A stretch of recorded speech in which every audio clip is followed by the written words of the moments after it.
Beautiful orange sunset over Legion Field, the exact color of Tennessee's uniforms. Is that an omen? What happens in the game tonight, guys? Well, I think Peyton Manning is mentally ready to handle this game. I think because he's played Florida and he's played Georgia, he's ready.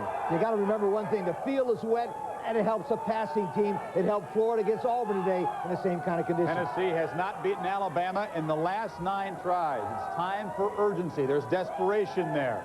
The players were in 5th grade the last time they beat Alabama, the current players. If they can pull it off tonight here at Legion Field, it will certainly make news.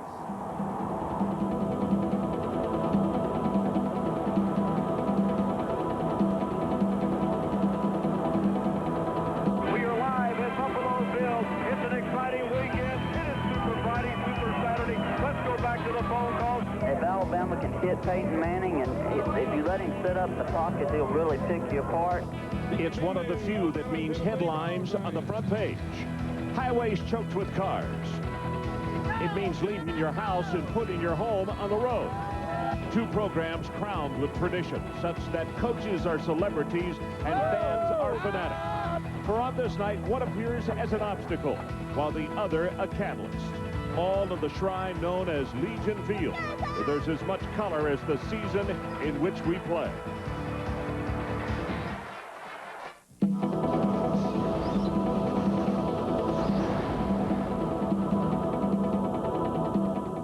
Marvelous dry evening here in Birmingham, Alabama. Legion Field, Tennessee, against the Alabama Crimson Tide. Hi, everybody. Ron Franklin along with Mike Gottfried, and welcome to CFA Primetime here on ESPN. Mike, let me take you back into history just a little bit. Archie Manning, 1969, with the Ole Miss Rebels, came into Legion Field, 540 total yards against Alabama. That still stands as a record today. Now here in 1995, his son, a sophomore at Tennessee, a record-setting quarterback as well. Ron, Peyton Manning's an excellent quarterback, and I think he has the most ability of any college quarterback right now to play on the next level. He is impressive. Tonight, though, he's got a situation. He has not faced a Bill Oliver Alabama defense. That is a tough going tonight. Well, it's really going to be a tough problem for him because Bill Oliver and Alabama disguises their defense very well. The key for Peyton Manning tonight will be to find Cedric Samuels, the free safety, number 13. Here he's located in center field. Now you see the backside receiver. This is the receiver he should have gone to last year. This was a play where you see the safety bail out over the flanker, and they double team him, and he threw into 2 deep coverage as an interception. Now here's the safety lined up on the tight end, which means it's man coverage. You got one-on-one on the outside. Peyton Manning made the right decision here, and tonight it's going to be a game full of decisions for Peyton Manning against a lot of disguise, and he's got to find a free safety to give him the tip of what he needs. Phil Fulmer, 4th season at Tennessee, 26-7-1. And you can see his mark against Alabama and Florida. And, of course, they want to break the drought tonight. It's been 9 years since they have won. Alabama, they've won 16 of their last 18. 2 losses by combined 2 points. SEC championship last year against Florida. And, of course, to Arkansas. William Watts, number 15. The gentleman they called Wild Thing. He handles the kickoffs. Sean Summers back at a deep single safety for the Volunteers.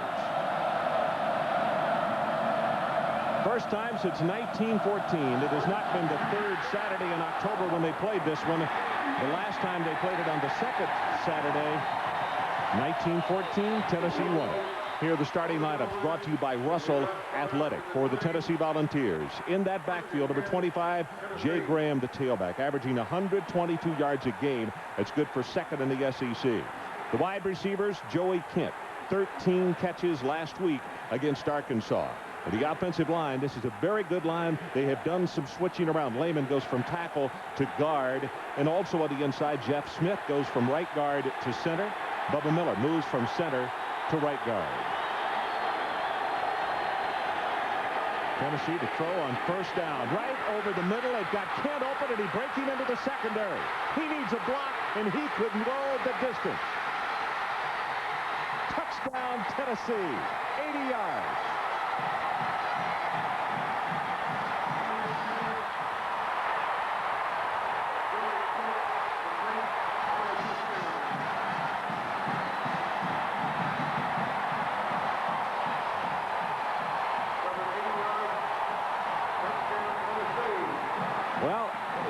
The Mannings would hate to see this ball game leave Legion Field the way they get numbers here. 80 yards on the opening pass play from Peyton Manning to Joey Kent.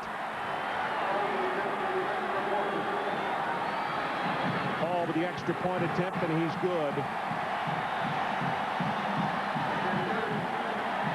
A night of decisions for Peyton Manning, but Tennessee comes out and they spread out the field. Now this is Joey Kent. He's just going to work down the field, and the free safety is so deep that Peyton Manning is able to get the ball in front of Cedric Samuel, number 13.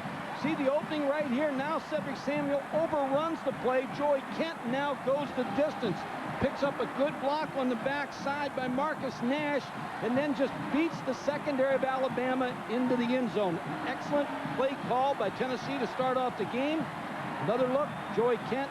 Great decision by Peyton Manning. And Tennessee's off and running. Well, Mike, we mentioned in the opening lineups that Kent had 13 receptions last week against Arkansas, and you can see why they like to go to him. But 80 yards on the opening play. And this partisan house went quiet here at Legion Field.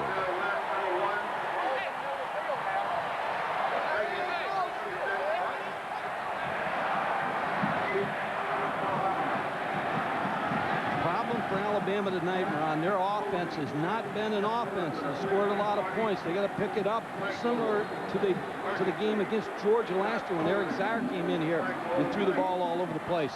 Marcel West, one of the two deep men. Michael Fagan also back there with him as the kickoff from Jeff Hall of Tennessee. Short and to the right side. It's Fagan. Takes it on the run at the 15. And Alabama's going to have good field position, is able to open it just across the 30-yard line. So let's check the starting lineups. Alabama offensively. Dennis Riddle. He's a local youngster from Tuscaloosa, only a sophomore. He has got some growing up to do rapidly here tonight. Wide receiver Todrick Malone, a big play receiver for the Tide. They got to get him the football tonight. For the offensive line, this has been somewhat of an iffy group. Joey Holiday at left tackle, though, the most consistent.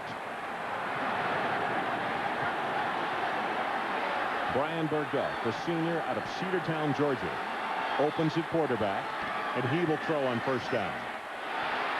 Swings it out to Riddle. Crosses the 35, and he's out to the 40-yard line, and it's a first down for Alabama. Here are the starters for Tennessee on that down 4. Steve White, number 64, leads the team in big plays. He also has 5 sacks of the year. The linebackers, Scott Gallion out of Seymour, Tennessee. He is off to a tremendous start. Has the most big plays as far as defensive players are concerned. Raymond Austin had that interception return of 46 yards against Florida. Very good athlete in the secondary as you look at him. Not enough for the first down. Second down and short. They go with 2 tight ends, Heath and Johnson. And Riddle will take it straight ahead for the first down as Gallion steps up into the hole to make the tackle. Little adjustment by Tennessee here early in the ball game is a 5-man defensive line right here. As you see the 5-man front, they're a 4-3 defensive team, but they figure Alabama's a running football team, so they go to a 50 front, 5-down lineman trying to stop the run of Alabama. Crimson Tide with a first down. Line of scrimmage just across the 43.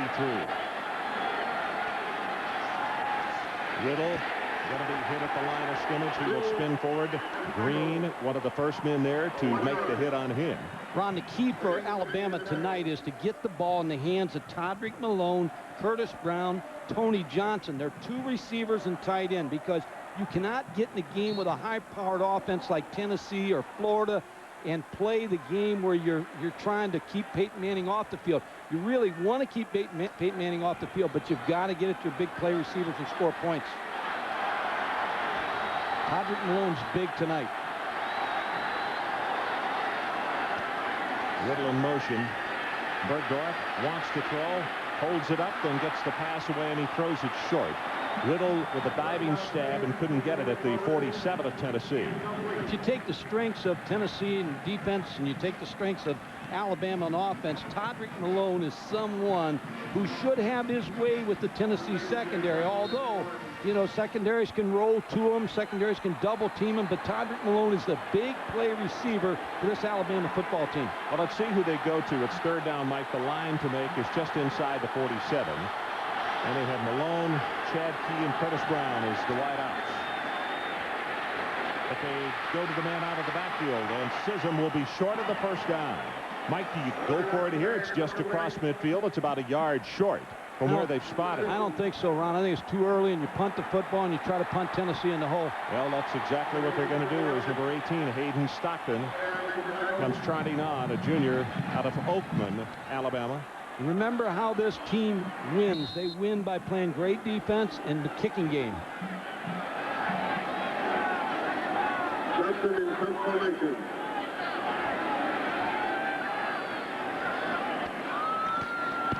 Tennessee with a return on this is a great coverage kick. Very high. The deep men run away from it, and it goes out of bounds inside the 10-yard line. Summers can only run away from it. It's a 36-yard kick, but he nailed it at the 7-yard line. So let's take a timeout. 12:34 left, opening quarter. Tennessee 7-0. American Honda celebrating their 25th anniversary of selling cars in America. In shock. And in case you just walked in to join us, 7-0 is our score at Tennessee. And what happened? The opening kickoff went into the end zone, so they took it at the 20. And on the very first play, Peyton Manning to Joey Kent, 80 yards for the Tennessee touchdown.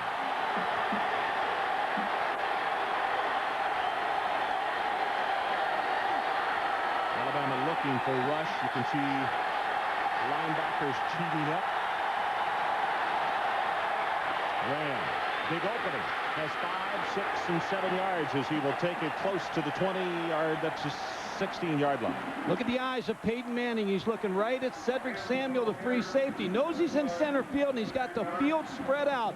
Now steps back, 5-step drop, and Joey Kent's right in the seam for the touchdown. Good play call by Tennessee, and again, good eyes, good vision by Peyton Manning. They give him credit for 9 yards in the running play, so it's second and short. But they turn and hand it off to Chester Ford. And the fullback is going to have the first down as he cracks his way at right tackle. John Walters, number 90, the middle linebacker, along with Samuel on the stop. Ron, when I watched the tape of last year's Alabama game in Tennessee, we did that ball game. Tennessee really had success running the football last year. They gained over 200 yards, 207 yards versus Alabama. Tonight, Jay Graham is as important a member of this football team as Peyton Manning because he's got to have his 100-plus yards tonight. Maurice Staley, number 12, comes in at wide receiver to the bottom of your screen. But the pitch goes to Graham. Looking for a spot to run. There's not much there as he hammers at the 20-yard line.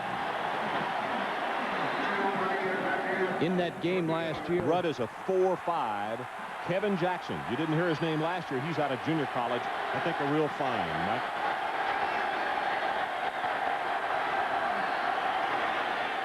Fakes the draw. Manning throws it complete to his tight end. And Pfeiffer is going to be wrestled back to the 18. They're giving forward progress to the 22. And now it's third down Tennessee. Ron, in that game last year after the Alabama loss, you and I were standing out in the parking lot, and it was an unusual scene. Peyton Manning coming out of the game. He was down the dumps, and there was Archie, his father, with his arm around him. And I asked Peyton what he told him that night, and he said he walked me back to the dorm. He said, hey, there's going to be some ups and there's going to be some downs in this football. I've had it all, and you're going to have it that way. But that's nice to have a father who's been there console you after a ball game. Isn't that for sure?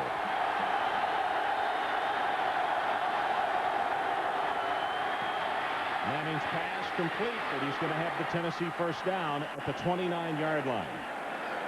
He has made such improvement in a year. You talk to David Cutcliffe, the offensive coordinator. Peyton Manning studies film. His dad showed him how to study it as a sophomore in high school. Here he finds Marcus Nash on the curl route. But he understands defenses. When you have a quarterback like a Peyton Manning, he understands what Bill Oliver, a defensive coordinator, is trying to show him. He knows how to attack it. He's not going to make a lot of mistakes.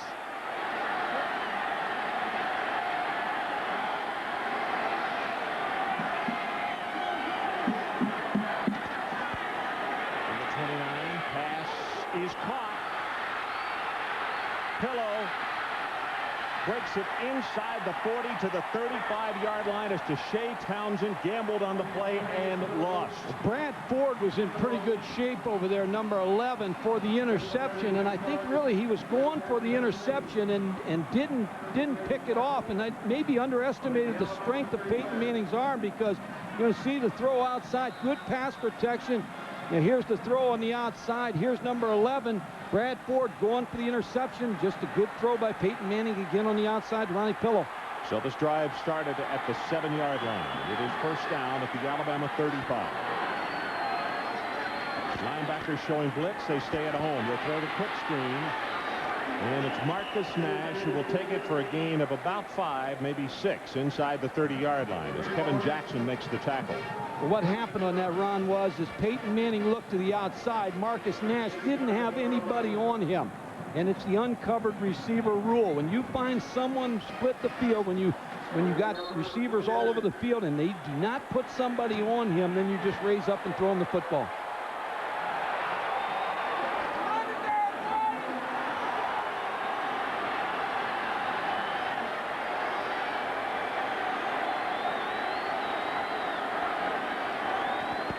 Same situation. Quick pass, nobody on him. He'll turn it upfield, close to the first down, and this is going to be an interesting spot from where the linesman has come in. Ralph Staten puts the stop on him, but they're very close to another first down. In fact, Gene Stallings has walked right down there. Same situation as you see. No one in this area right here on Joey Kent, the middle receiver. So Peyton Manning sees that, just throws to the inside receiver. Pardon me, Joey Kent. There's nobody out there. You've got two blockers right away on Ralph Staten. A good play again by Peyton Manning, making that adjustment at the line of scrimmage.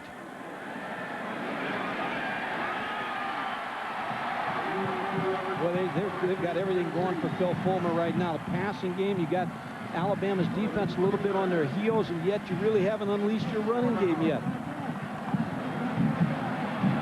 Phil Fulmer wants to see this streak end. In the last 9 years for Tennessee, 0-8-1. One of the things that has killed Tennessee has been turnovers. In that length of time, Tennessee has had 30 turnovers. Alabama only 8 in that 9-year period.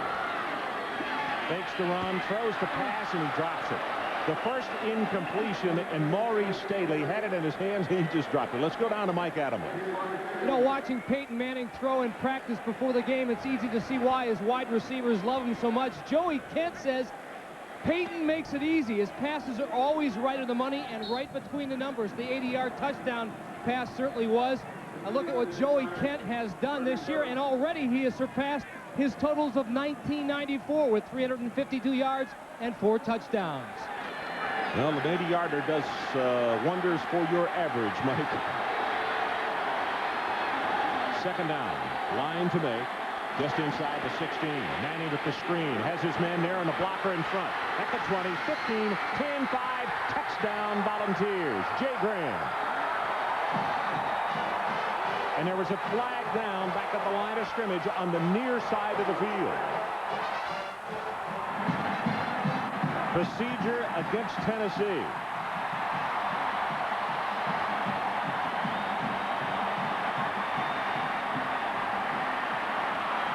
This has been a series of mistakes and turnovers for Tennessee. In the last 10 years, you were telling me a figure the other night of Tennessee's turnovers and Alabama and mistakes. Have illegal motion against the offense, movement at the snap. 5-yard penalty, repeat second down. Looked like Joey Kent was not set on the play. Yeah, but the 30 turnovers, Mike, is an astronomical number when you look at in one series, and the fact that in that 9-year period of time, only 8 against Alabama. That's right, and that was a good call, and that's another good call by Phil Fulmer and David Cutcliffe, because they ran the screen against a penetrating, blitzing Alabama team. So even though it's erased, it's still in the memory of that defense.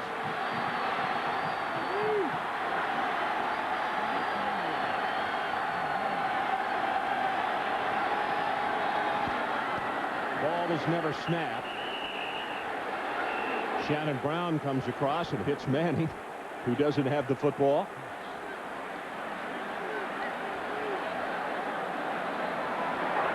A dead ball foul, offside against the defense. 5-yard penalty, still second down. watch NFL Game Day on Sunday when Boomer and the boys examine. Harbaugh is a cousin of mine, and I'm going to tell you, he is a great kid, and I'm so happy for the success he's having. Mike, the 5 yards offside penalty, so Tennessee gets it back. Pass is caught. No, they say incomplete. Unable to hold on. Dwayne Rudd really put the lumber on him, and now it's 3rd down, Tennessee. Pretty good throw again by Peyton Manning, but Dwayne Rudd just broke on the ball, made a good play.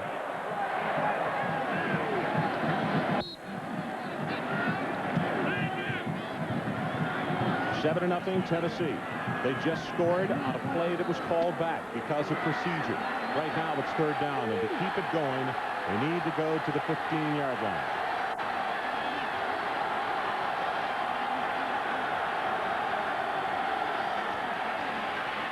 Sets, has a man, got it.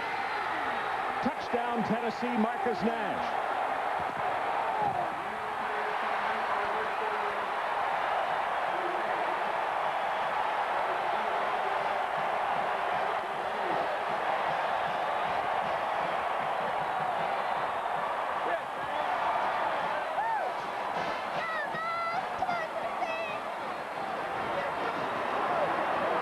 Just a good move by Marcus Nash, who is the middle receiver on the 3 receiver side. Ran a corner route, and another nice throw by Peyton Manning. Jeff Hall tries to make it 14 to 0, and he does. And as we head to break, we have 7:42 left in the opening quarter. Manning already with 154 yards. 14 to 0, Tennessee on top, and this Alabama crowd is in shock. As you look at the numbers, you can see why. We haven't played half the first quarter. 6 of 8, 154 yards and 2 touchdowns. His dad's passing record could be in jeopardy here tonight if he keeps this up. They may want to move to Birmingham with the success they've had here. Boy. 14 to 0, Tennessee. 2 possessions, 2 quick strikes. Ball's kickoff. This is going to come down to Fagan. He'll return it 2 yards deep. 15 at the 20, and that's it. Alabama's really having a problem with Tennessee. See how they're spreading the field now? This is the safety right here, and this is going to be Marcus Nash, who's going to run a corner route on the safety, Cedric Samuel. Now, as you see how they've got him spread out all over the field, now Marcus Nash works up the field, makes it look like a post, then hits the corner route for the touchdown.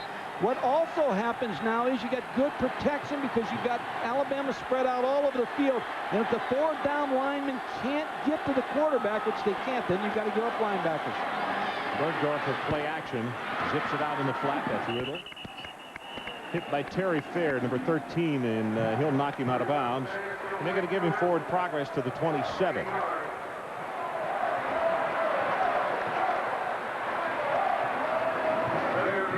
Mike, this is one of those things.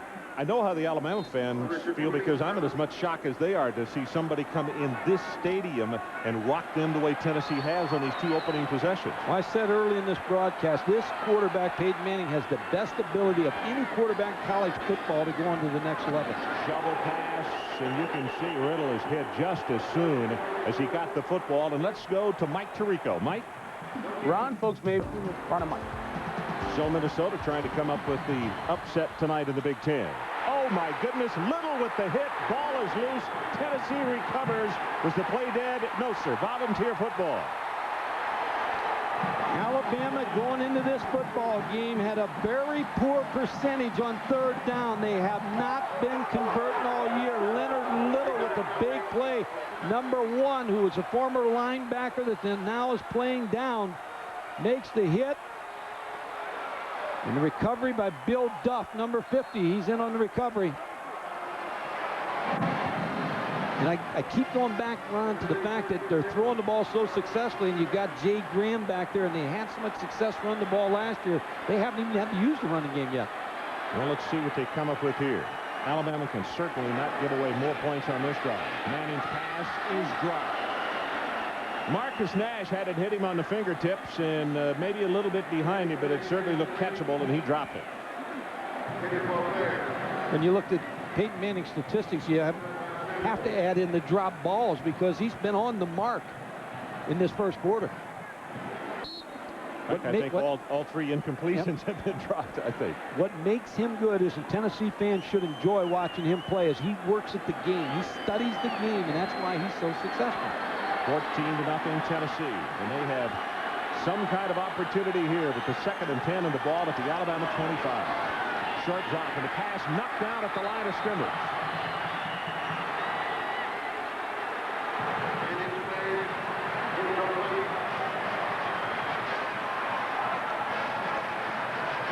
Alabama will give you a lot of different looks. G. Stallings and Bill Oliver trying to find a way to get to Peyton Manning. If you can't get to him with the front four, then that causes you the problem of trying to get linebackers added into that, and then that leaves zones uncovered. Chris Hood comes out of the lineup, and it will be a 3-man rush for the Crimson Tide. 3 linebackers, 5 defensive backs. They swing it out. Graham, and with the second effort, may have picked up the first down, and he did, Mike Gottfried, at the 13-yard line. Staten finally hit him, but how big is that? Big, and Bubba Miller, you speak big. Bubba Miller's big at 6'1", 295, is leading this little flare pass. Jay Graham just out of the backfield. This is a called play right from the start. Bubba Miller, number 71, out there. Just a couple missed tackles. Oh, you can't miss tackles. Brad Ford, number 11, just did not wrap up Jay Graham. Bubba's not playing 100%. He is 40 straight starts for the Volunteers, but he's got a little bit of a leg problem just below his knee, not 100%. First down. Here's Graham in the running play. Cuts it back nicely with a stiff arm. He'll have 5 yards as Ralph Staten makes the tackle. And let's check a marker that came in late.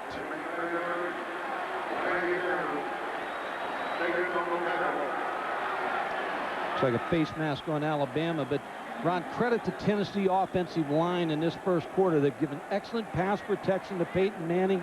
They made some moves this week or last week where they moved tackles inside to try to work against the stronger defensive tackles in the 4-3 that are head up on them. We have a face mask foul against the defense. We'll penalize half the distance to the goal from the end of the run. Replay, first down. So it is 1st and goal, and the ball just inside the 5-yard line. They've got them spread out so much in this football game. The running game's there. Peyton Manning's making excellent decisions. They've just got Alabama's defense on their heels.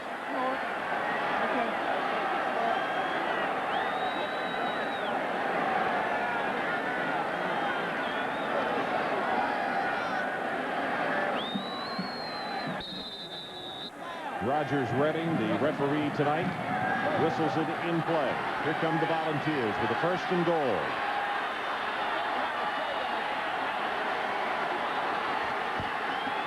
Right side, hurdle to the 2-yard line. Mike Adamle, let's check in with you. Ron and Mike, it was one of Tennessee's strengths at the beginning of the season, and it still may be, but a lot of changes in the Volunteers' offensive line. Here were the starters across the board for the opener against East Carolina. Since then, tight end David Horn broke a leg, and right tackle Leslie Ratt suspended for disciplinary reasons. The revamped line looks like this, and you can see the change. Bubba Miller now playing right guard, and Jeff Smith playing center. He's played that position before and doing well tonight. 2nd down, Mike. You can see how close it is straight ahead. Not going to get there. Maybe a half-yard. Chester Ford being pushed back. And they are going to mark it just outside the 1-yard line. Staten was the first man to get there to him. What you want down here if you're Alabama is penetration. You want to be able to get somebody across that line of scrimmage. You see the down linemen as low as they are. You just want somebody to get inside, penetrate before Jay Graham can go up over the top. Also, Darrell Blackburn, number 44, down at the bottom of that pile. 3rd down, Tennessee. Dangerous down here is a play-action pass also. Manning put it on his hip, bootleg, and he'll walk it in. Touchdown, Tennessee, 20-0.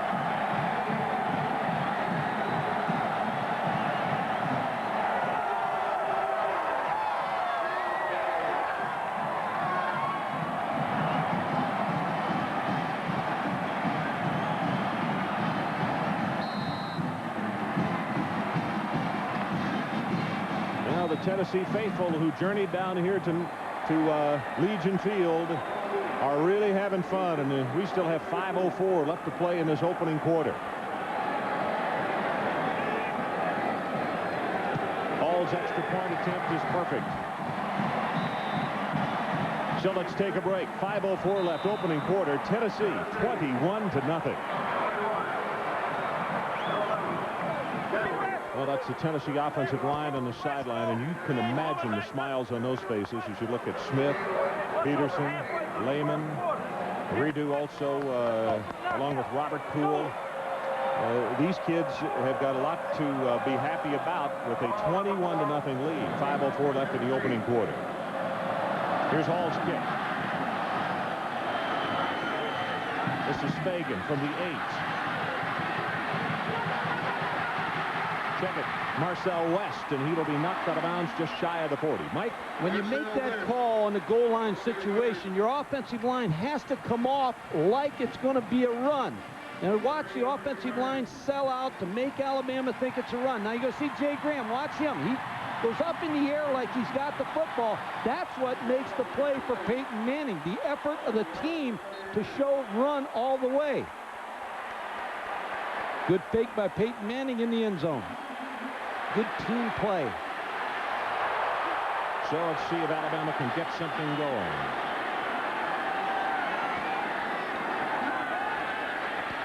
Bergstad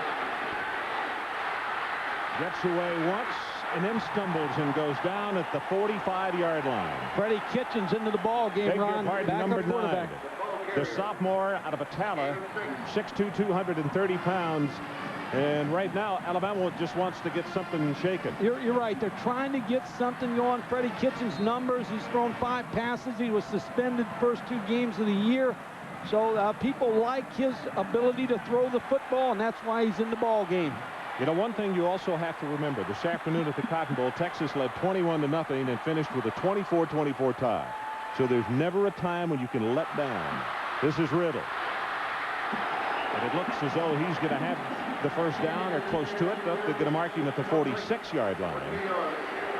Ron, you're always looking for a jump start as a coach. You get behind 21-0. Gene Stallings is just looking for a spark right now. You're not surprised that he made the change? No, Brian Bergdorf is a fine quarterback, and I'm sure you're going to see him back in the ball game. But what he's looking for right now is Freddie Kitchens to come off this bench and give a spark and bring this ball club back to life. Well, he's got a 3rd down situation now. He needs the 50-yard line. And Alabama's been terrible in 3rd downs. Still holding on to it. Ran right by the Tennessee player, and then White will wrap him up. Shane Burton coming across also. And in fact, it was Burton's 64 or 84 rather than 64 on the stop. Gave that statistic early in the game that coming into the night, 3rd down conversions, Alabama was 19 of 70 for just 27%, and they have not been able to keep the chains moving tonight. So Hayden Stockton to punt it away, and it's Sean Summers who is back in a single safety for Tennessee.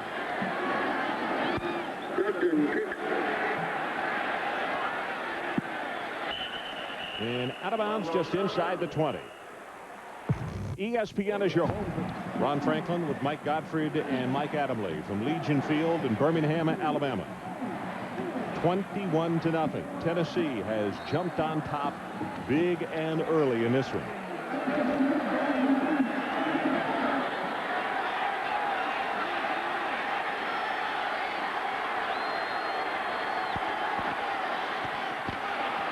Quick pass to McCullough. Mike Tirico, let's check back with you. Ron, okay, so the Canes draw even at 7. Crimson Tide hoping that they can close some distance. This running play is the defense a nice job on Graham. He didn't want to go down. Ball comes loose, picked up by Alabama, and the officials say play is dead at the 25-yard line.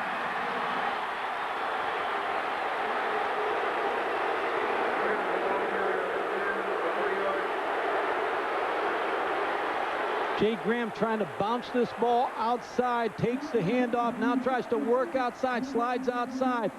Missed tackle by Kevin Jackson, number 7. Now just scoots up the field, try to get what he can get. You see the Alabama Deshae Townsend trying to pull the ball out. Good call by the officials. Forward progress had stopped, so it is 3rd down Tennessee. And they need to take it to the 29 to keep this drive going.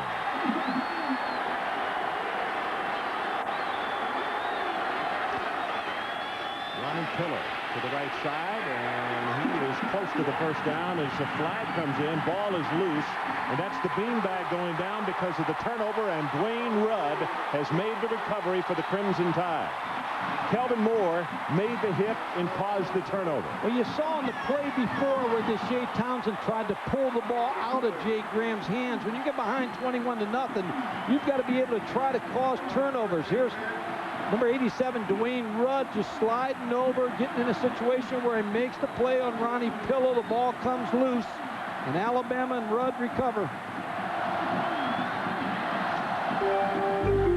So Alabama with a huge break right here, and let's see if they can take advantage of it. Freddie Kitchens will continue to operate at quarterback for the Crimson Tide.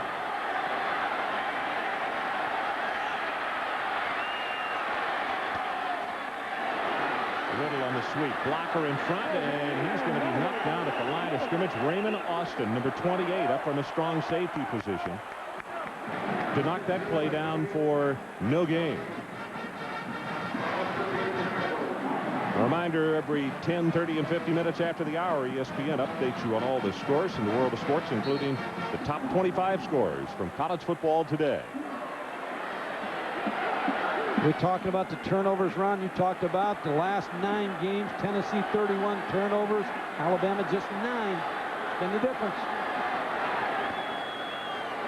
On 2nd down, Kitchens pass thrown behind Malone. Todrick making the cut over the middle, and he had found himself open, but the ball was behind him. And now it's 3rd down, Alabama.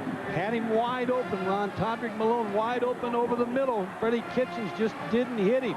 You'll see number 80, Todrick Malone, working inside against the 2-deep coverage of Tennessee. Wide open, just can't get him the football. Wow. Another 3rd down. I don't believe that Alabama's made a 3rd down tonight to keep the chains moving.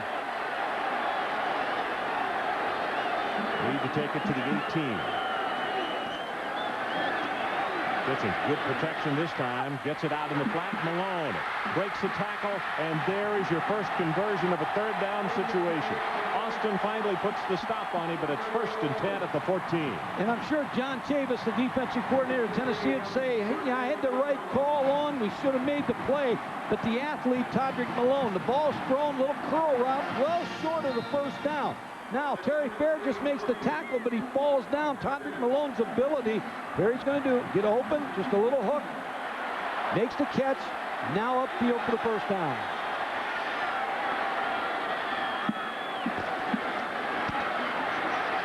Riddle with the running play. We'll take it down to the 10. It's going to be a gain of 4.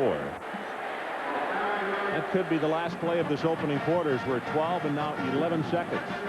Back to Fair on a play like that when you've got 12 yards to pick up the 1st down. Almost smart to play it a little softer to make sure you keep him in front of you. Oh, Ron, you're right. You don't make that kind of mistake as a defensive back. Well, that's the end of the 1st quarter. With our score, Tennessee 21, Alabama nothing.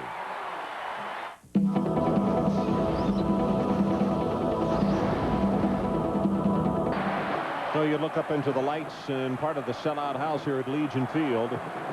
Gene Stallings with a concerned look on his face. Phil Fulmer would just as soon see that goose egg stay up there as far as Alabama is concerned. But the Crimson Tide with a 2nd down, and they need the ball around the 4-yard line to pick up the 1st. Freddie Kitchens wants to throw, loses the football. Are they going to say incomplete pass, or is it a fumble? It is a fumble and recovered by Tennessee. Jesse Sanders is the man who made the hit on him. Well, Ron, they jumped into a different look just before the snap of the football. John Chavis makes a move here just before the snap of the ball, and Jesse Sanders is going to come off the corner. And no one Barton sees him, and he makes the hit on Freddie Kitchens. A great call by John Chavis. Just Alabama didn't pick it up. You know what, Mike? I'm not so sure that the youngster wasn't trying to throw the ball. I think he was. Yeah. I think he was. He did not see Sanders come from the backside after they stemmed into that defense. I think he thought he would get away with an incomplete pass, so I guess is the point I'm making. So they missed the opportunity to get points. Manning has it complete out to Marcus Nash, and it is out to the 31-yard line. This is as good a performance as I've seen out of a college quarterback in a quarter and whatever we played, a minute, by Peyton Manning. He's right on the mark on his throws. He's making good decisions. He's checking off at the line of scrimmage, and against a defense that's given him a lot of different looks. Cedric Samuel, the junior out of Demopolis, was a cornerback. They moved him over to free safety. Tennessee with a running play. Not much there as it's hit at the line of scrimmage. Walters and Kelvin Ward. Peyton Manning tonight, 9 out of 13, and those 2 touchdowns. It was his highlights tonight. In the first play of the game, he finds Joey Kent open down the middle for the touchdown. He came right back, hit Marcus Nash on a corner route for a touchdown. Good throw, put a lot of air under the ball. And then what do? You great fake, and you get one in with your feet. So back to live action, and that's how we stand, 21-0. As Peyton goes back to a shotgun, and you can see Alabama showing blitz. Here they come. He fumbles the ball, picks it up, and tries to cut his losses as easily as he can, as he's going to be hit. And let's check in with Mike Tirico. Well, Ron, thus far has been great. Mike, that race was with an offensive lineman. That's the reason he still had enough. Needed some oxygen there.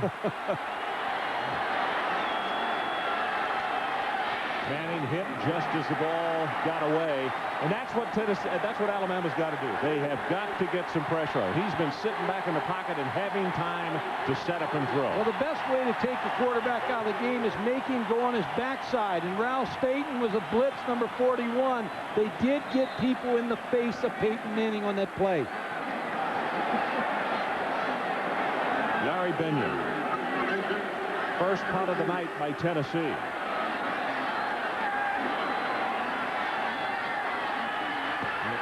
Coming after him. Good high-hanging spiral. No fair catch is called for, and will have a return from the 23. Out to the 27-yard line. Goss with a 8-yard return. We'll be right back. Feathers and Crimson Tide's Johnny Kane punted the ball 40 times, if you can believe it. Feathers 21, Kane 19. But a punt deflected near the end zone by Tennessee determined the game. Vols won the Mud Bowl 7-3. Feathers, of course, one of the greats in Tennessee history, and Johnny Kane went on to be a defensive coach for Johnny Vaught at Ole Miss and spent many years over there. They called him Johnny Hurricane. 40 punts in a ball game. Johnny Vaught, one of the great ones. Yes.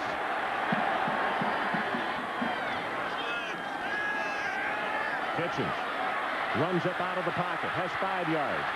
Can't get by the second tackler at the 35-yard line. Gallion will put a stop on him, and Alabama has a player shaken up at the 35.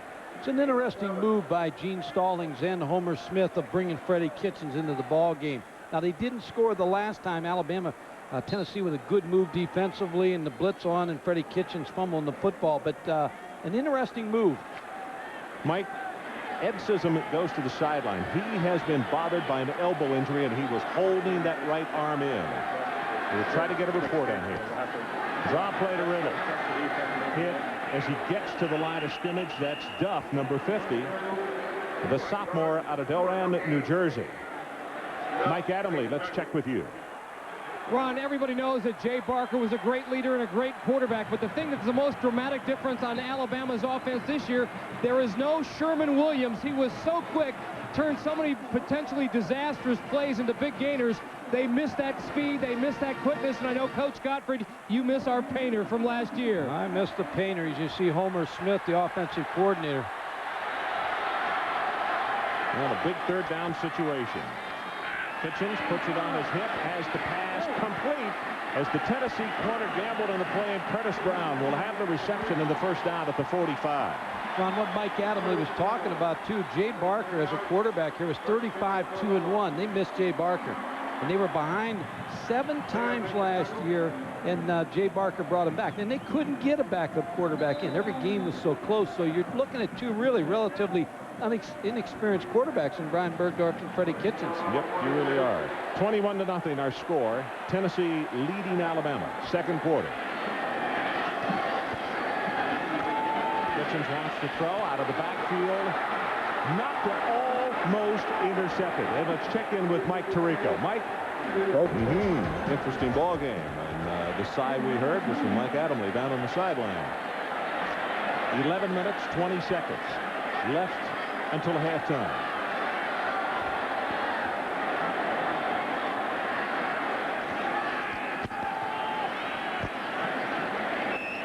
Green will make the hit on Riddle as he went straight ahead around the 47, maybe the 48-yard line.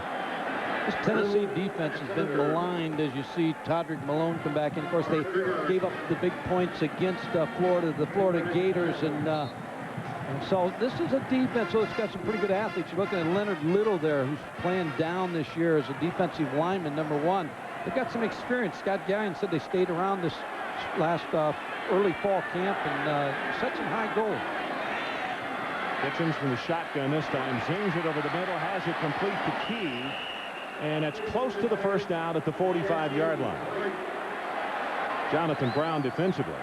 Mike, one of the things that killed him as far as average is Florida had so many yards and points in that ball game, and they proved against a good Auburn team today at home that they can score lots and lots of points for. One thing about those Gators now, they've got a lot of receivers. There's Woody McCorvey, who coaches the wide receivers, talking to Gene Stallings. Of course, he's hooked up to Homer Smith, who I think is really a sound offensive coach here at Alabama.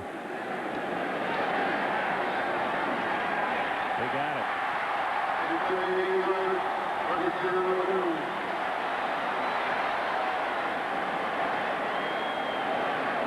When Tennessee walked through yesterday, they came to the stadium, you could tell they were confident.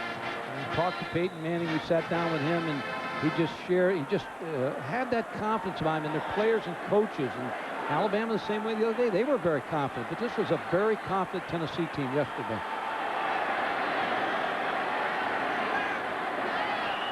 Well, you could see what happened. The tackle came out of his stance, and it's going to cost him. We have a dead ball foul, false start against the offense, 5-yard penalty, still first down. Well, host Roy Firestone sits down one-on-one with some of the stars of the upcoming World Series. 2 tight ends, Hape and Johnson for the Crimson Tide.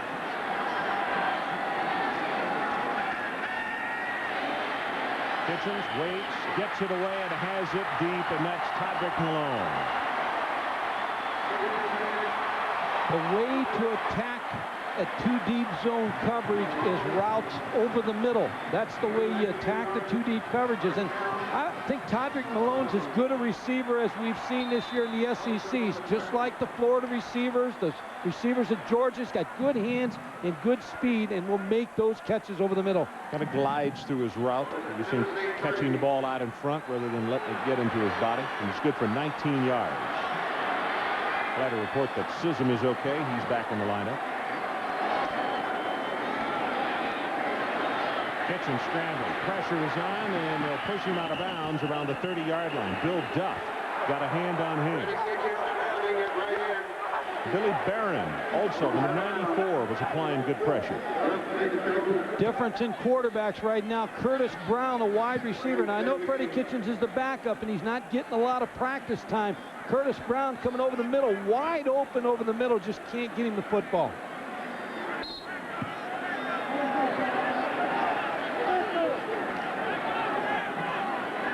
So with the game, it's going to be a pickup of 6, and now second down and 9.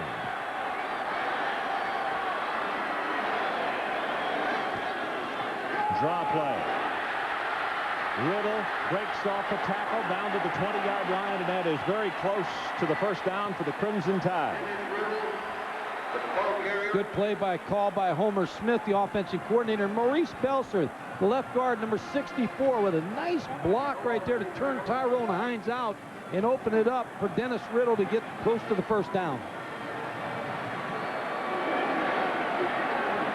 You see the numbers on him through the first 3 games: 170 yards in the last 2, 35 carries for 165. And as we mentioned, he's a local youngster. He's from Tuscaloosa, only a sophomore. It's a big drive for Alabama, and they've got to get points, and they've got to get a touchdown. Cannot settle for a field goal in this situation. When you're playing against an offense like Tennessee's, you've got to score 7s. By the way, the longest rush by Alabama tonight is 9 yards. That play.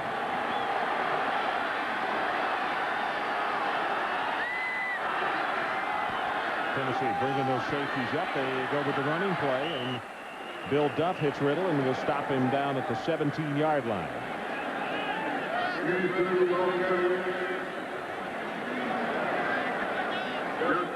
Eugene knows full well that they've got to get points on this drive right here. They turned it over the last time they were in this position inside the 20-yard line, and they were setting up the throw. So the fans may not be wild about this thing aesthetically, but he's doing what he knows, or he thinks they can get it into the end zone with. You see Tennessee switching into that odd front. Pass is caught at the 10-yard line. Chad Key, and that is enough for the Alabama first down. There's a difference, Ron. They jumped into that defense on that play, but Freddie Kitchens read it, and it was blocked properly, and the pass was thrown the outside to Chad Key, number 19. Here's the jump. They moved. They stemmed to a different defense. Now the offensive line changes the responsibilities. They picked it up, got a good play called. Chad Key with a catch. And you could see 22, Jesse Sanders, who were trying to bring him from the outside. They picked up that block this time. It's a game of chess by both these coaching staffs.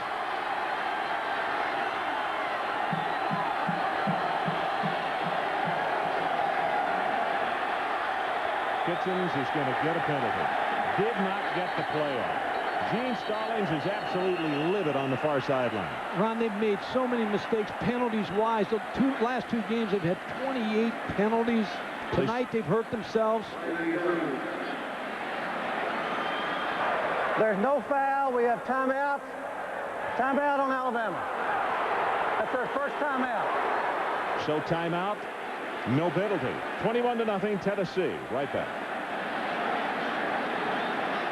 Gene Stallings talking to Fred Kitchens right there, Ron, and on the previous play, they had a problem, Alabama, and you're going to see it here. When a quarterback checks off, he has to make sure his tailback hears him. See, here's Dennis Riddle. He cannot hear the checkoff. Now he gets it from Freddie Kitchens, but when you make a play and you're going to check it off the line of scrimmage, you've got to make sure you turn to your running backs because they're behind you and can't hear you.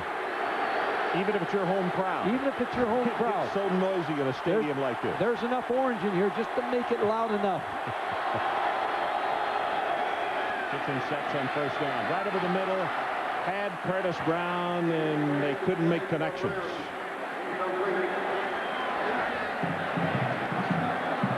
Mike, I thought it was close to catchable, but couldn't hold on. George Kidd, who was playing with a cast on his hand. Let's take another look here. Curtis Brown, that same route that he missed him on just a minute ago, he hits him right in the hands. A little bit out there, but he still should have made that catch over the middle. And Curtis Brown is an excellent receiver coming off surgery. Senior out of Johns Island, South Carolina. Kitchens on second down. Ball is tipped and is still caught by Curtis Brown. Tipped at the line of scrimmage. Brown came down with it, so the Crimson Tide will pick up, it looks like, 3 yards, and now it's third down. Todrick Malone is coming back to the huddle, and I'm sure he's going to tell Freddie Kitchens that I was open on that play if you just give it a little bit longer. Open in the corner, but they just didn't see him. Looked like Shane Burton, number 84, got a piece of the ball at the line of scrimmage. So here we come. Third down. Goal to go. He wants to run. And it's going to be tackled at about the 3-yard line by Hines. And probably the better runner of the two quarterbacks is Brian Bergdorf, although Freddie Kitchens tried to tuck it down and go with it. Well, you can see where the ball is, just inside the 3-yard line. Chad Key is checking in. We do not see the kickers, and the home folks like it. The Bama folks are saying, yeah, let's try to put it in the end zone. It is 4th down and goal, and the crowd will tell you if they get it in or not.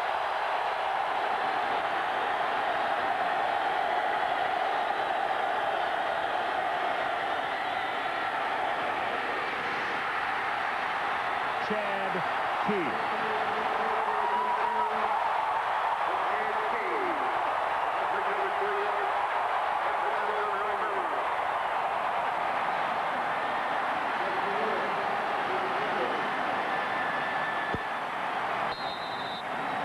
Ron, I think that was a great play by Freddie Kitchens because I think he was going to throw the flare pass to the right to Dennis Riddle, but came off of it to find Chad Key open over the middle. Michael Parker. There's it right down the middle. So let's take a break. 21-7 our new score. 6:10 left until halftime. Well, the jubilant crowd here in Birmingham, 21-7. And you see Kitchens on the sideline, his first touchdown pass of the 1995 season. 70 yards, 15 plays, just under 7 minutes needed by the Crimson Tide. Here's Watt's kickoff. Wild Thing hammers this one. This is going to be Summers on the 1-yard line. Summers puts the head down, and he'll take it out across the 22-yard line. Freddie Kitchens, you're going to see him go. And that's probably the reason he's in the ball game now. He's the better passer. You're down 21 points. Gene Stallings, Homer Smith riding with Freddie Kitchens. Chad Key, an interesting story. He's a quarterback. When he came here, he just said, wherever you will put me as long as I play at Alabama. So he's a wide receiver. He's done an excellent job. Joey Kent, right across the middle. It's going to be good for about 4 yards as Walters is there to put the stop on him. Shannon Brown putting a little pressure on Peyton Manning. Peyton Manning said he's a great defensive lineman. He didn't practice a lot this week, has a hamstring pull, yet he's playing in this football game tonight. Always is going 100 miles an hour. 10 of 15, 187, 2 touchdowns for Peyton Manning. And now they say officially a 2-yard gain, so it's 2nd and 8.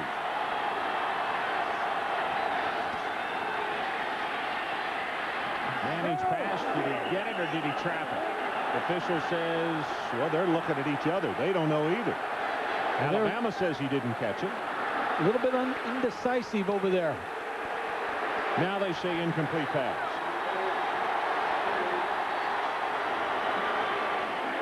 A little slow move by the officials over there on that play. So it's going to be 3rd down. And if they want to keep this drive going, they need to move it out to the 33-yard line. Mike, to me, the biggest difference that Alabama has done defensively is they're finally getting pressure on the quarterback, which they didn't at all in the first quarter. Getting a little pressure on him, and there's, again, Bill Oliver's the master of disguising his defense, doing a little bit better job now, Alabama. Here comes the blitz. The 2 middle backers. Peyton runs up, gets it away, and it's almost intercepted at the 30, and it's dropped as Kevin Jackson had cut in front. And, folks, that would have been a sure 7. Well, you talk about what to try to do to a quarterback when you decide to blitz. Ralph State, number 41, blitzes. And when you blitz a quarterback, the receivers have a shorter route to run sometimes. Now, also the defensive backs understand that. Here comes the blitz now. They're bringing backers. Dwayne Rudd's coming. Now Peyton Manning starts to move out. His receiver makes the short adjustment. Peyton makes a mistake, throws the ball, almost picked off. Benion's kick. This is to Goss. He's going to let it bounce. Then tries to pick it up and has to cover it at the 32. Very dangerous decision. Well, I want to go back to the decision that Gene Stallings made putting Freddie Kitchens into this ball game, because I said I thought he put him in for a spark, and I think he's got that spark. The defense is playing better now. They've settled down a little bit for Alabama. They've got a better read on this Tennessee offense. And Freddie Kitchens has just added a little bit in this ball game, and I think he's brought Alabama back. Situation, we have 4 minutes and 50 seconds left until halftime. Tennessee on top 21-0 at the end of the first quarter. But the Crimson Tide came back with 7 here in the second and had the ball again. Kitchens gets away from the pressure, and his pass just a little too far. He was looking for Curtis Brown.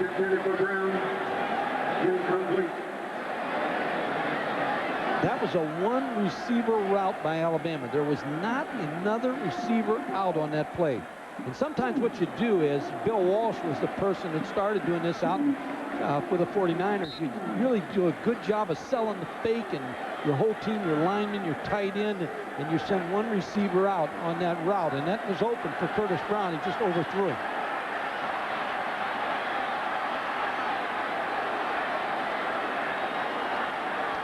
Kitchens puts it in the stomach of Riddle. Has 5, has 10, had it off at 15, 16, and 17 yards as Jerron Jenkins will finally put the stop on him. And all of a sudden, some vitamins as far as the Crimson Tide offense is concerned. Well, this was a great-looking play by Freddie Kitchens. Steps back. John Causey, the center, with a good block. Dennis Riddle, good draw on the Tennessee defense. And you're right, the 10 years of frustrations hitting Tennessee again a little bit as the crowd, and the crowd from Alabama is back in this thing with Freddie Kitchens. Play action, near side, Todrick Malone has it complete at the 30-yard line of Tennessee. Tell you, Ron, Alabama is hot right now. And I'll tell you why they're hot.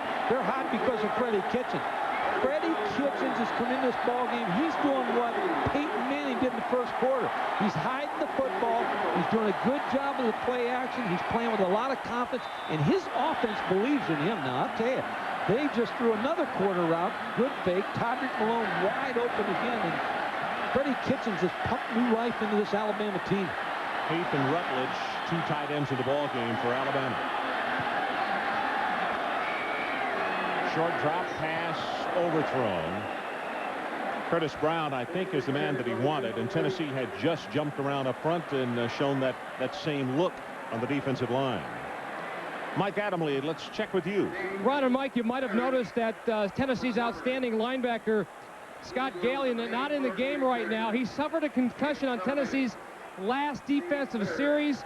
They're not sure that he's going to be able to play again. The neurologist is going to look at him at halftime, but right now he is hugging everybody saying, keep going, I might not be back. He cannot remember a thing from the first quarter on. Riddle tries to get outside, and he'll be wrapped up. George Kidd with a nice job defensively for the Volunteers. It's going to go for a yard loss. This is an interesting game tonight because it's strength versus strength. Tennessee's offense, Alabama's defense, and then it's an Alabama offense has struggled against the Tennessee defense. It's had some problems in some ball games. I think they played very well tonight as you look at Scott Gallion, the linebacker.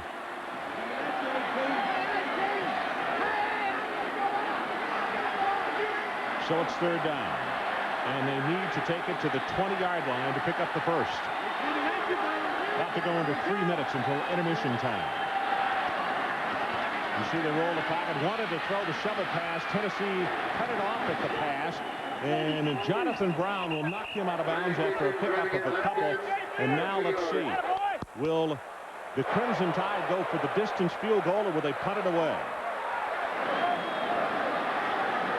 Looks like Proctor will come on.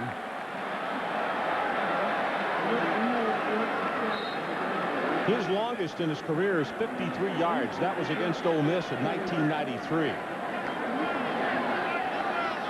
7 of 7 this year. His longest 45. This attempt, a 45-yard. Long enough and wide to the left, no good.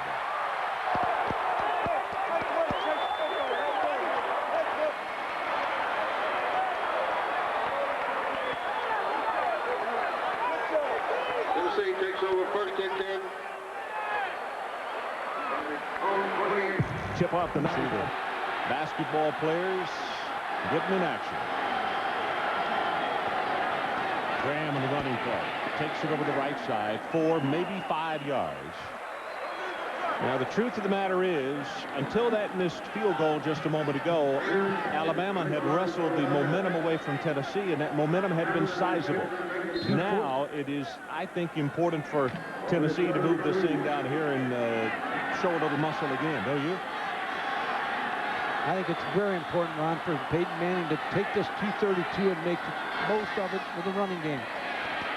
Just no check of Eric Lane. The fullback will be short of the 35-yard line. And now it's going to be a third down situation for Tennessee, and they still need about 3.5 yards.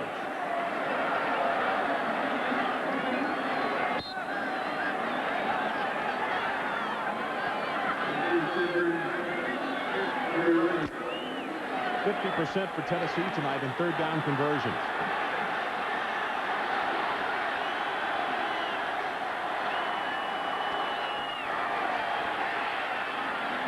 Got a man.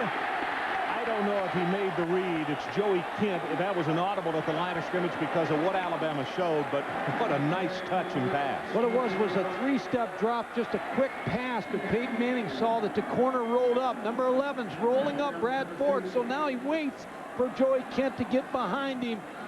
Just an easy throw for Peyton Manning. Joey Kent rolled up. Safety has to come over the top. Peyton Manning with a good throw. So it's 23 yards, and Mike, that puts him over 200 yards in his first half.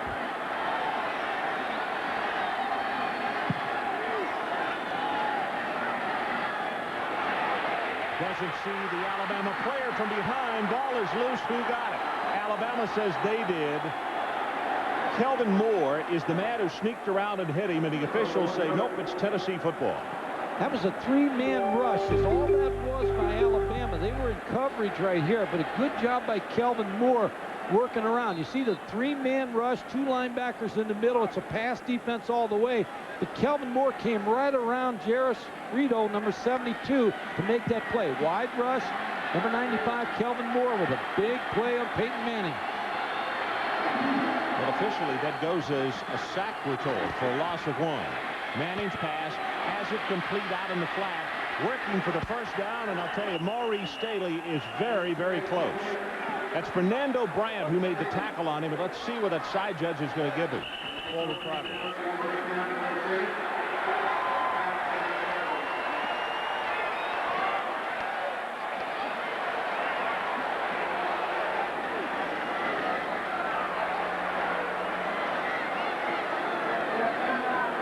On Tennessee. So Tennessee calls a timeout. And we'll take the break. 51 seconds left until the halftime. Don't go away. At Bank First, you'll find something you may have been missing. Accessible, responsive. 20 Franklin with Mike Gottfried and Mike Adamle. And 51 seconds left until halftime. We have somebody charting man and zone tonight. Peyton Manning against the man-to-man coverage and blitz of Alabama. 67 yards and a touchdown against zone coverage. Well, Alabama's switching up. He's 6 for 7, where he's got a little more time to throw. 155 yards and a touchdown. So let's draw a line. His total, 12 of 19, 223 yards and 2 touchdowns. And he ran one in as well. I think when the Alabama staff looks at the numbers, that we're going to see a lot more man coverage rather than zone in the second half, don't you? Three-man rush here. Another zone coverage play here. He may check to a run.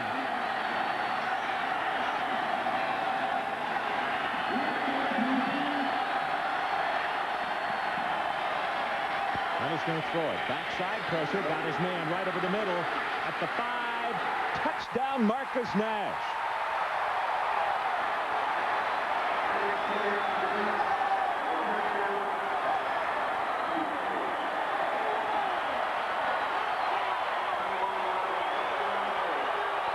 Got him right down the middle again, Ron, just like the first play of the game. It was the exact same play, only a different receiver now. Marcus Nash in front of the safety and right behind the linebacker. And the reason they're able to do that is they're spreading the field, and they're spreading Alabama out so far on defense, it's open for Marcus Nash inside. Tennessee's going to have to call a timeout here, and they're going to hold it right here.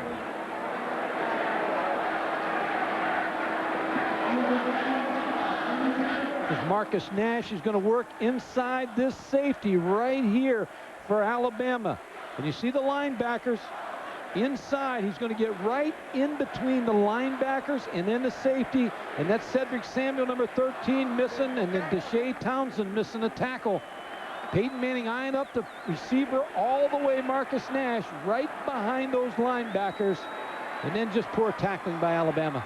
Mike, he is now 7 of 8 against zone coverage, and that brings him total yardage 253 yards in the first half. 65%, 13 of 20. What did you say his dad threw for here tonight, or when he played in Birmingham? 468, I believe. I'm going to have to go back and check the number. I happen to file that, and it's filed at a place I can't get to. It might have blown out. It might have been file 13. I think it blew down to the field. Mike Adams got it. So the extra point attempt now. Jeff Hall. Good pass. Kick is good, and let's go down to the sideline to check with Mike Adams. I think he's got those numbers handy. Well, here you guys go. 26 years ago here at Legion Field, the other Manning was making a name for himself. He, of course, Archie, one of the great singular performances in college football history. Manning responsible for 540 yards of total offense and 5 touchdowns. He ran for 2 scores and then riddled the Bama secondary for 436 yards passing, 3 of those touchdown passes. It was also the very first college football game ever televised in prime time on ABC. What a night for Archie. I have a feeling, I know that Archie and Olivia are here tonight, but Archie probably has popped a button or 2 here in this first half with the first half that this youngster has had.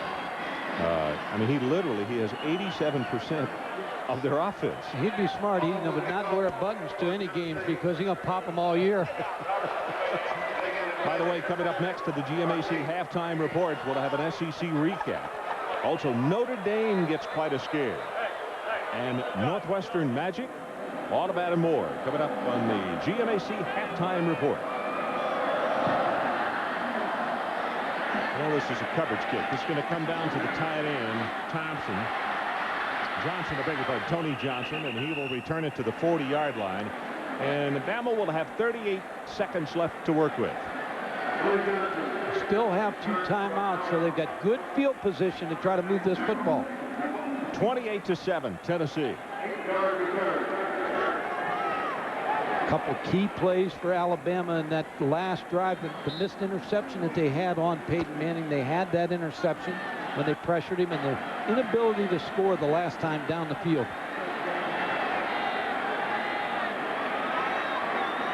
Tennessee with only a 3-man rush. And Kitchens going to be hit from behind, and he'll go down at the 40. Steve White, the senior out of Memphis, number 64, gets to him, and a timeout is now called for by Alabama. 28 seconds. Just a 3-man rush, but nothing was open. A lot of coverage.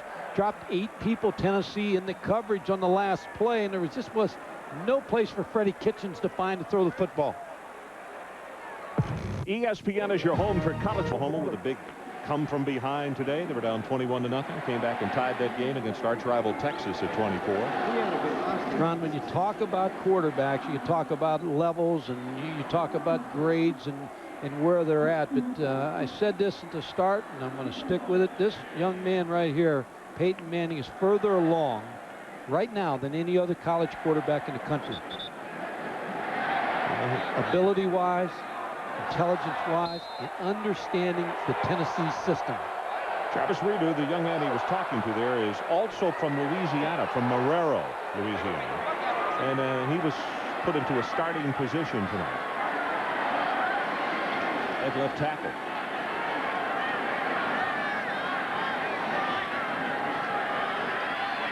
Kitchens, I think at the last second, Leonard Little was putting a lot of pressure on, but at the last second, I think he saw that safety come over, and he just threw it into the ground. Leonard Little, of course, signed with Tennessee out of high school, and came to Tennessee, and then he told him he was a point short academically, so he had to go to junior college. And when we were up there for the Georgia game, he said it was like a stake in my heart. I wanted to go to Tennessee, and then now they're telling me I couldn't go. And when it came time to come back, his mom talked him into going back to Tennessee because she wanted to see him play.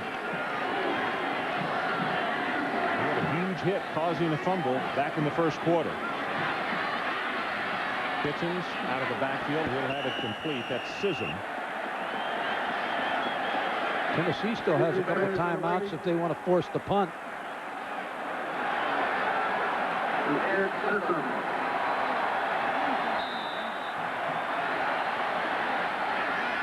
One second, they'll get this final play away. Nope, going to be sacked. Back at the 37-yard line, Billy Barron comes in to end the first half. Our score, Tennessee 28, Alabama 7. Now let's join Mike Tirico for the GMAC halftime report. Michael. All right, Ron, has not been a good day for the home teams in the state of Alabama. As a matter of fact, the last time Auburn and Bama both lost at home on the same Saturday, it was November of 1982. Right now, Bama field where his father holds the total offense record. Peyton Manning is carving up Alabama like no quarterback has in the 90s. Remember, they haven't allowed a 300-yard passing game in the regular season in this decade, Lee. Well, Chris, let me tell you something. We got a good look at the leading candidate for the 1996 Heisman in Peyton Manning. He's that good. He hit 6 for 6, hit 134 yards and 1 touchdown to start the game. He took the whole mental attitude of Tennessee from hoping to win to expecting to win. And boy, that Freddie Kitchen from Alabama, what an arm. Man, what a gun. I'm not sure Peyton Manning, though, isn't going to try to get into this year's race, or at least they think he should be. But this Freddie Kitchens now for Alabama. Lee and I stood there and we watched him. He has a big-time gun, and what that's allowing him to do is make plays. He's not out there reading the secondary. He is using his arm strength to overcome his lack of reading ability. Right here, guy comes across the middle. He didn't see it until it was late, and I mean, pow! This man's got such a strong arm, didn't know how to use it. Alabama's defense needs to get help from their front four in the run. Well, he had the overthrow in a certain touchdown pass, a first half of near misses, both teams dropping certain interception returns. They already have 28, including the first play of the game. This Joey Kent touchdown. Vols by 21. 8-7, our halftime score at a very quiet stadium here in Birmingham, Alabama. And it's all because of 2 words, Peyton Manning. Ron, he's just had a fabulous first half. Let's take a look at his highlights. First play of the game, Joey Kent down the middle. He read the free safety. Joey Kent did the rest for the touchdown. Came right back to Marcus Nash on a corner route in the corner of the end zone. Perfectly thrown pass for the touchdown. Now he does one with a faking ability and then just runs it in the end zone. Just before the close of the second quarter, found Marcus Nash over the middle, then poor tackling by Alabama allowed him to get in the end zone. Very impressive first half. 13 of 20, 253 yards, 3 touchdowns passing, and he ran the one in. You can see Marcel West, number 1, back deep along with 26, Michael Fagan.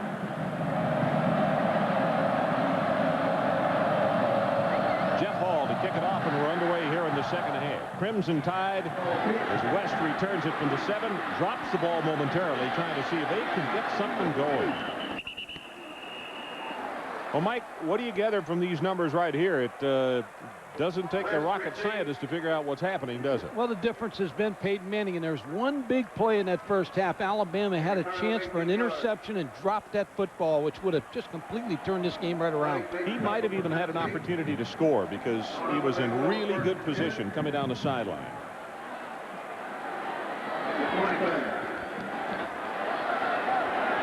Freddie Kitchens 9 out of 16 in the first half. Gave a little spark, but then kind of fizzled out a little bit as we closed to the half. Kitchens, the throw on first down, puts air into this one and can't get it to Curtis Brown. It'll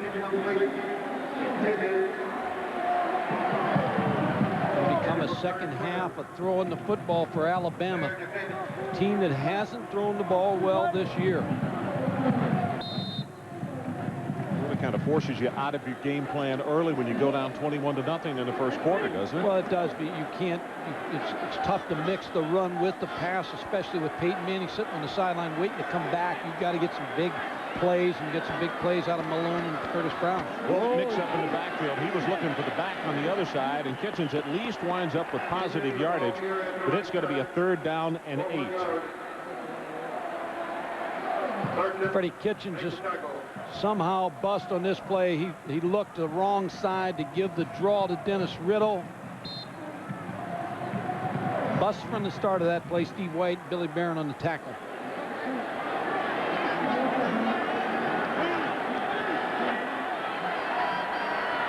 Alabama does not want to have to go 1-2-3 and punt this ball right back to the balls.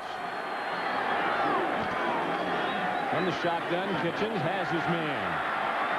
Brown will have the first down at the 38-yard line. Terry Fair comes over to make the tackle on him. 13 yards. Made the completion right in front of Terry Fair. Terry Fair was recruited out of Phoenix by Larry Marmee, who was then the head coach at Arizona State.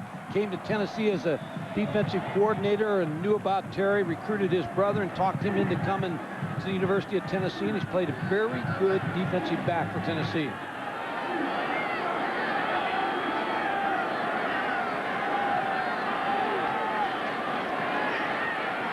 Kitchens has it complete again. Curtis Brown. Working Curtis Brown on Terry Fair again. Came back with a short post against Terry Fair here. They've been able to run the corner route. Now it fakes. You see the outside position by Terry Fair, and Curtis Brown took it inside, and a good throw by Freddie Kitchens. This is such a big drive right here. Otherwise, they don't score here. The track meet begins, I believe. Ball resting at midfield. Tennessee showed with blitz. They stay at home. Kitchens has another one complete. This time it's Chad Key. That's good for 11 yards. So the sequence of plays, 13, 11, and 11 yards. And still the draw is there for Dennis Riddle. They like to run the draw, Alabama, just to slow down the rush. But this is going to become a passing game all the way for Freddie Kitchens. The only run I expect much of is the draw. Chad Key over the middle, number 19, against Tyrone Hines, the middle linebacker. And Chad is injured. He is still down on the field, and we've had to stop play here as the trainers have come out to check him over.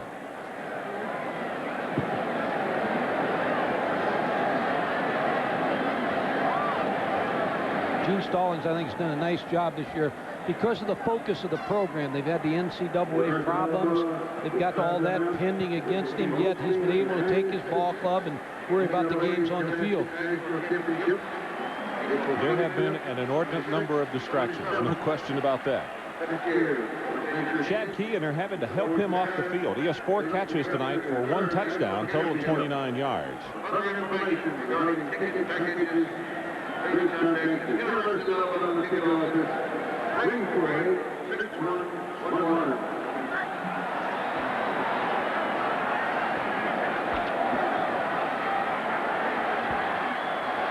So it's first down. The new line of scrimmage, the Tennessee 39-yard line. And now the officials have dropped a flag.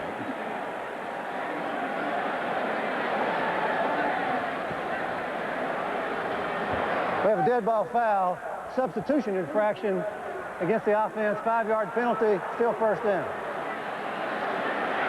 What happens on that, Ron, is the play, they have 12 men in the huddle, and somebody runs off late.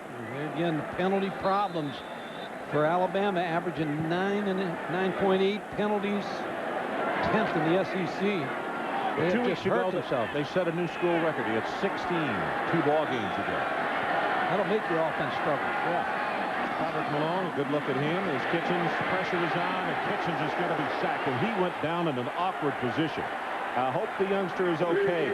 Gallion obviously is okay as he's back in the lineup, and Freddie is a little bit slow in getting up. Problem with throwing the ball all the time. What you have to do right now is the defensive line just pins their ears back, and they bring a linebacker from the outside, Scott Gallion, number 93, to make the sack on Freddie Kitchens. You can see Bill Duff, number 50, also coming in to help. Duff has had a good game tonight. Loss of 6.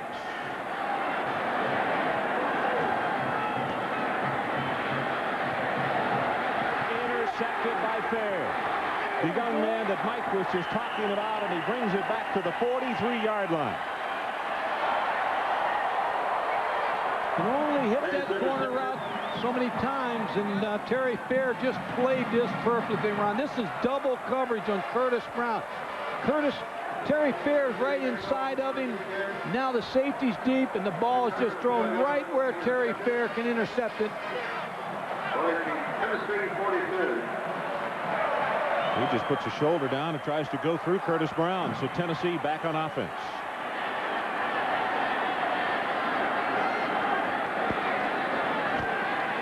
Quick screen. Got a blocker in front. Tyler can't get by that last tackler, Samuel. And let's check in with Mike Tirico. Mike, Bronny Wildcats. Playing very well. Terry Fair listening as they draw up the Alabama offensive plays. Manning on a quick count, gives the ball to Graham, tries to get it outside, does break by one tackler. It'll take it for a couple of more yards to the 42. Fernando Bryant finally put the stop on it. If you're going to run the eye attack, you need good blocking out of the fullback, Chester Ford, number 20, just with a crushing block at the line of scrimmage to open it up for Jay Graham. 28-7 if you just joined us. Tennessee leading Alabama. In the history of this game, the last 10 years is a team that makes the turnovers losers, and it's Alabama tonight making the turnovers. Alabama, Deshae Townsend was shaken up, and they were trying to get him off the field, so they had to call a timeout. We'll take a break. We'll be back with more after this. Of CFA Prime Time is brought to you by Dean Witter. There are many ways to measure success. Dean Witter measures success one investor at a time. And by Ford and your local Ford dealer. Have you driven a Ford lately? Well, 1982, the day they tore the goalpost down at Neyland Stadium. After 11 straight defeats by Alabama, Johnny Majors defeated the Bears 35-28. Interception at the end of the game with 17 seconds left by Mike Terry brought on one of the wildest celebrations in Knoxville history. And tonight, Johnny's Pittsburgh team's playing against Temple.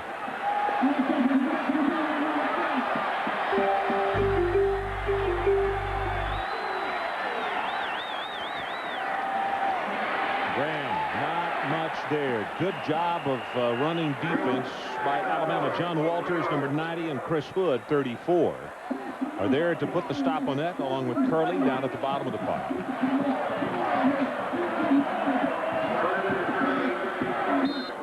Take a look at the numbers on Graham on the ball game tonight. 35 yards on 9 attempts. Haven't had to run the football tonight. They just had the passing game's been there for Peyton Manning.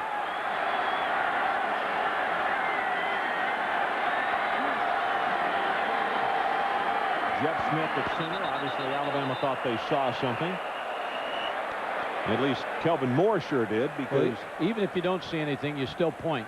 You don't want to be embarrassed. Kelvin Moore, number 95, is going to false start on the offense. 5-yard penalty. Still third down. It's only 2 penalties against Tennessee tonight.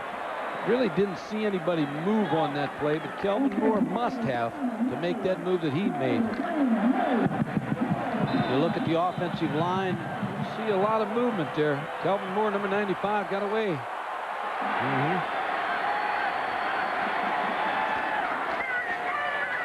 Right over the middle. He's got his tight end. That's Dustin Moore, and he will take it inside the 40, and this is very close to another Tennessee first down. Dustin Moore, just Peyton Manning's fake into the outside.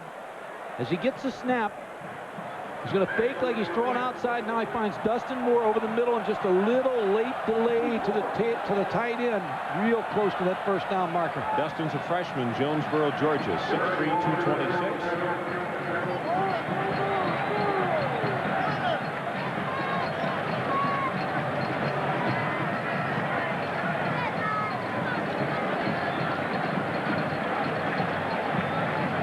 Doesn't have it. About 2 links to the chain.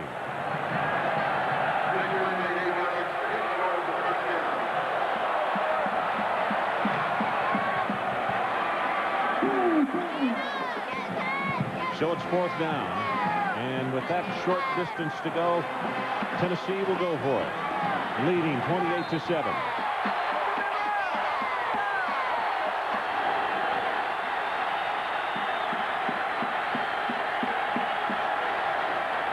Peyton Manning straight ahead, and he picked up 2 links to the chain there. It'll be a first down, Volunteers. Use that 6'5" frame on the quarterback sneak.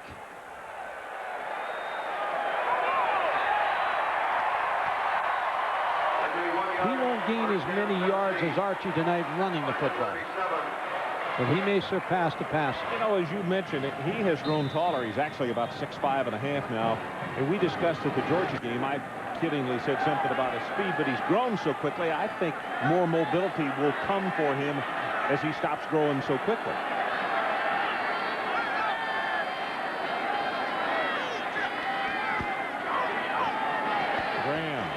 unfortunately gets hit from behind and knocked forward. Kevin Jackson will get credit for the tackle. You could see him creeping up the line of scrimmage. An interesting story last year when they played UCLA and Peyton was a freshman. His dad told him, he said, if you get in the ball game now, you take over that huddle. And he said, went in for the first time, and he said he called a play, and he told him, he said, we can make this and we can take it for a touchdown. He said, one of the linemen said, shut up and call the play. And he said, I called the play. And he said, now, he said, I've got a better grasp and they respect me a little bit more. He says, nobody's saying shut up anymore. It was Jason Lehman. He just looked at him and said, shut up, freshman, and called the play. We don't want a pep talk right now. Let's have him out in the flat to his tight end. That's Pfeiffer. And Scott is going to have maybe 4 yards in the play. It looks like Kevin Jackson, well, he's okay. Came over to make the tackle. Good hit by Kevin Jackson. Made the play. He had 3 intercepts against Georgia. He's a young man we talk about. Wanted to come to Alabama. Wound up going to junior college. Now is here, and for just such a short time of the defense has responded extremely well. They've had corners. They had Mark McMillan came from junior college. Of course, he's playing with the Philadelphia Eagles now. Came in and played 2 years here at Alabama, and they expect the same thing out of Kevin Jackson. 3rd down. Line to make the 26.5-yard line. Blitz on the outside, and the pass. Obviously, it was an audible, and obviously the receiver did not get it. And Murray Staley did not get the signal or the audible either from Peyton Manning, because Peyton Manning was throwing the short slant pass and Murray Staley was working down the field a little bit more. So a mistake by the Tennessee offense.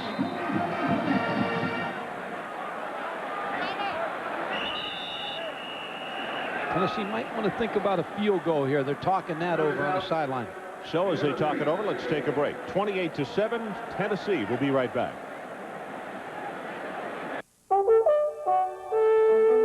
It's easy to see why Ford has had 5 of the 10 top-selling vehicles in America. Well, Jeff Hall is going to come on to try a distance job of around 48 yards. Can he kick it that far? We'll take a look at pregame. 52 yards right here, and he's got plenty of leg with something left on that one. So, and he is kicking in that very same direction. He had one 53 yards against Oklahoma State earlier this year.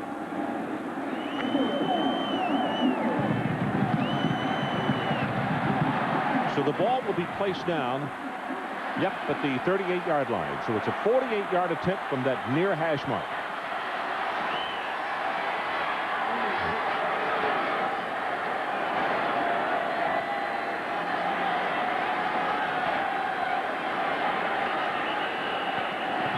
Well, Mike, they didn't want to go for it. They were trying to draw Alabama offside. Now they'll try to punt him in the hole and force the Alabama defense or offense to make a mistake. Larry Binion will come on to punt it away.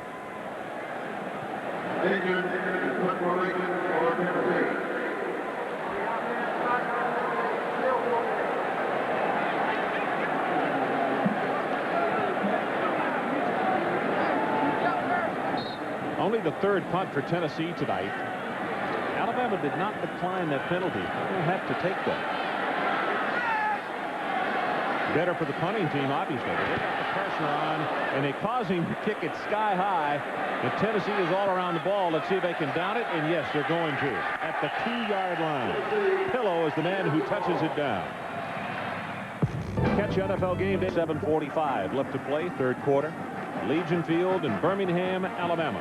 And they have now spotted it at the 3 rather than the 2. And the local folks want to get excited about something. They'd like to see this offense come alive here.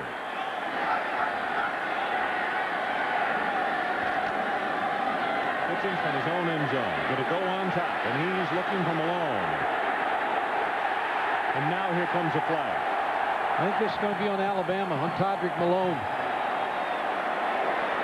See how they call it.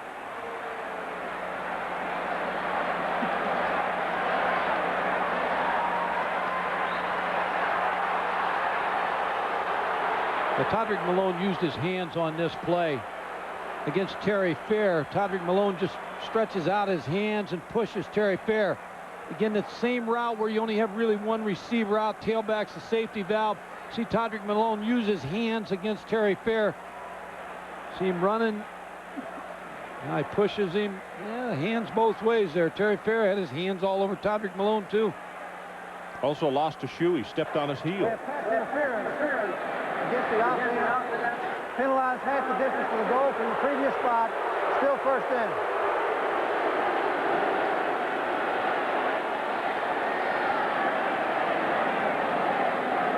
Well, the Alabama partisans not real happy about that call.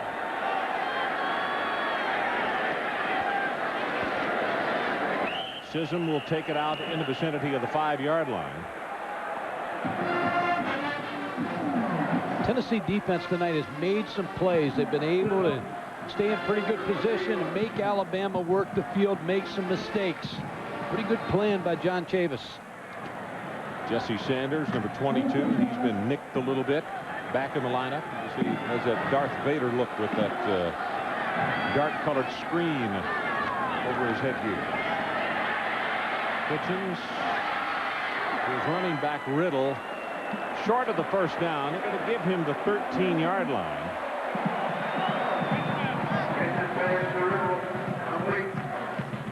Freddie Kitchens out of the shotgun, gives him a better look at the defense. Dennis Riddle just releases late.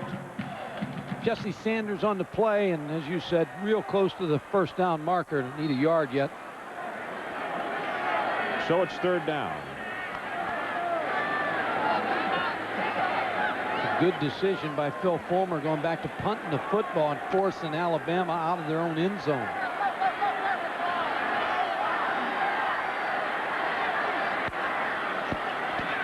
Riddle hit hard at the line of scrimmage. I think he's going to have the first down. Yeah, from where the linesman on the near side runs in to mark it, he will. But that's Gallion who makes the hit on him.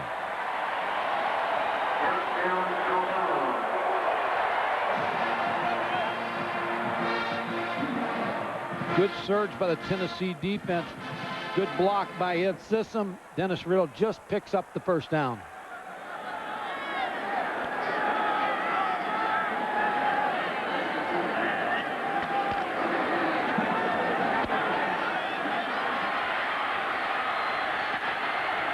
Still being pressured, the pass overthrown, and now here comes a late flag back at the 17-yard line.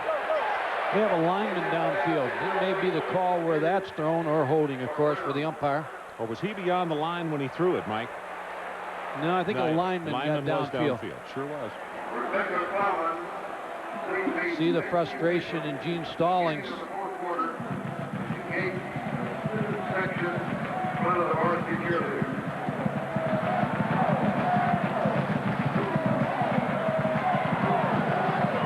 Malone coming in, giving the signal of the formation so that the substitutions know who to come in and who has to leave the field, so that the quarterback only has to make the play call, save some time.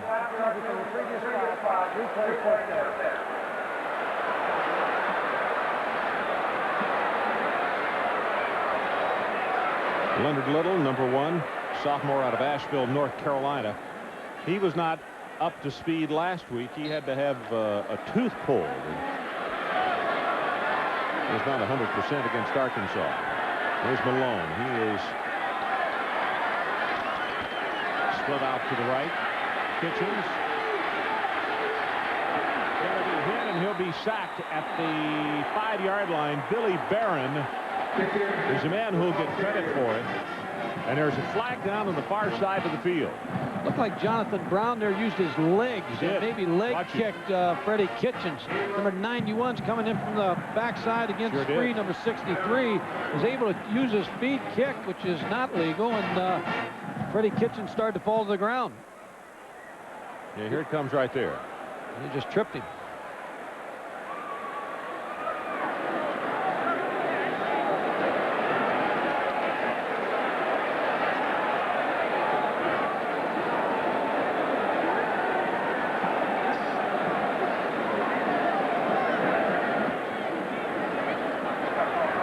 A face mask foul against the defense. 5-yard penalty from the previous spot. Replay first down. Yeah, this game has really, since the second quarter, has really had a lot of penalties.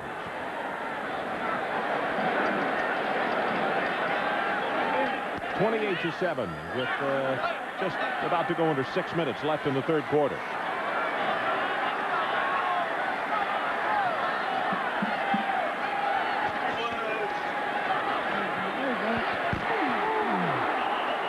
He did not hold on, and for good reason. Noel almost took his head off. I'm not sure Noel knows exactly where he is as well. Well, he feels a lot better than Curtis Brown does, because Curtis Brown was hung up in the air. It's against two deep coverage where he gets away. Now he's in between number 9, the safety, Torrey Noel, and it's caught up in the air there. Torrey Noel with a good hit. He's still shaking his head. Yeah, that's right. Birmingham, Texas. You know exactly right. Kitchens right over the middle, has Malone. Crosses the 30, and he's out to the 35. Raymond Austin right on top of him, but it's good for 20 yards. He goes back to field position again, where Phil Fulmer punted the football, got Alabama inside the 5, and here they're now just getting to their own 40-yard line. Good throw by Kitchens to Todrick Malone, but you play the field position game and make the offensive team go 80, 90 yards, and you figure they're going to make a mistake along the way. Malone with 4 catches tonight. Well, he had 13 last week, or in the ball game against Arkansas. Kitchens does not feel the backside pressure, and he's going to finally be stopped by Tyrone Hines. Shane Burton was the first one in on Freddie Kitchens to force him out of the pocket. Freddie Kitchens doesn't look like he's making the decision quick enough to decide he wants to run with the football. Now that's good for 11 yards, and the new line of scrimmage out at the 46.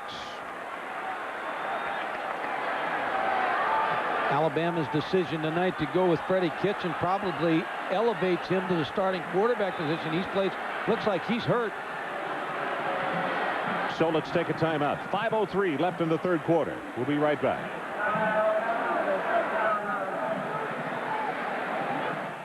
Score.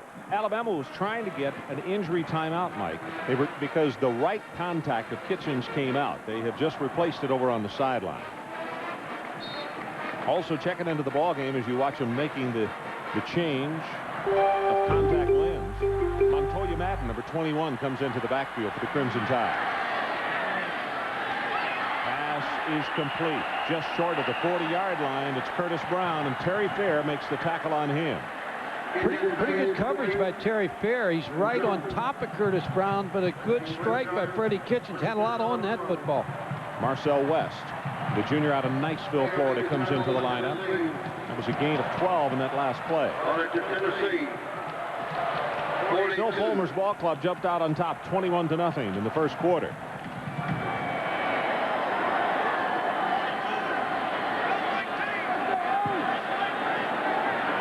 Tennessee's showing blitz. Let's see if they come. Yep, they do. That's Samuel from behind.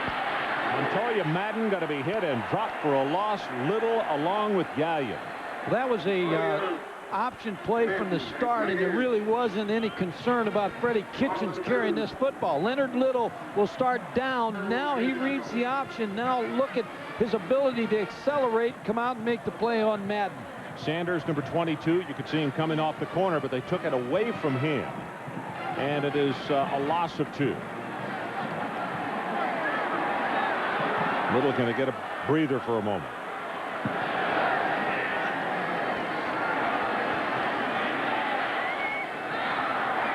Surprised if Kitchens could get that one away at all. You could see 64, Steve White, hanging all over him and seemed to be pulling on his jersey just as he was throwing the ball. Might have been fortunate he didn't throw it to somebody else. It was good pressure by Steve White, the senior defensive end, 6'2", 246 on Freddie Kitchens. Steve leads the team in big plays, and he has 5 sacks this year. Got around Sage Spree, number 63.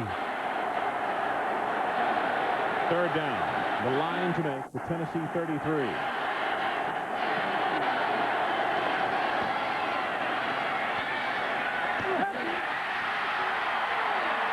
They got it. Curtis Brown. 14 yards in the pass play. Pretty good designed pass play.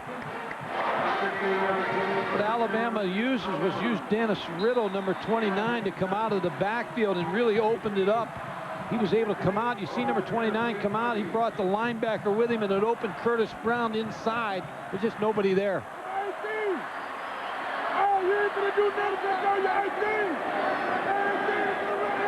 Here comes the blitz up the middle. Kitchens is hit, gets by one tackler. Pursuit from behind, throws it complete to Sisson, and he's got more than he can say grace over.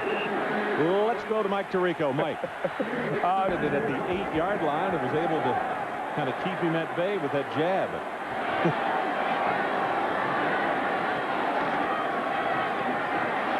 Pitching throw. As the receiver fell down, Todrick Malone, that turned into a very dangerous situation because the Tennessee defensive back, had he been able to get over to it, that was 6 from 80 yards away. Good coverage by Deron Jenkins, but again, you're right. Todrick Malone, number 80, tries to come out of his break on the out and just falls down, slips. He'd come out from under him, and he would have been open on that play. This drive started back at the 3. This is the 13th play of it. Well, that's what you want to do if you're Tennessee. Force them into go on the long field, use a lot of time, and then maybe make a mistake along the way. Pass is tipped and caught. Chad Key, after the ball was tipped by Tennessee, he comes down with it. Chad Key stayed with this football. He never gave up on this play. It really makes a big catch for this Alabama offense. Freddie Kitchens throwing the football. Chad Key involved in coverage right here with Steve Johnson, but Chad Key never gave up on that play. Was able to take his eyes to the football and bring it in for the catch. First down at the Tennessee 15-yard line. Blitz coming from up the middle and also the outside. They go with a fade route that is completely out of the end zone. Stops the clock with 2:12 left in the third. It was a blitz by Tennessee, but Ed Sissom picked it up, and Freddie Kitchens really had time here. He threw the ball too soon. You're going to see the blitz, and you're going to see Hines come in here. It gets picked up. It's blocked. It's very well blocked. Freddie Kitchens really's got more time than he thinks. Here's the block by Sissom. He's not being challenged. Curtis Brown may have had a collision on that play and wasn't out there. Montoya Madden breaks off a tackle. Has 5, has 10, counted off as a touchdown, Alabama.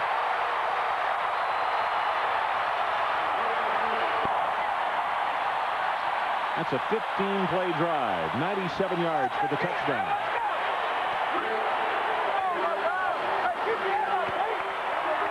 Big play in that series was Chad Key's catch of that deflection. He was able to stay with that football, made that catch, and kept the Alabama offense moving. So Watts, the man they call Wild Thing, will kick it off.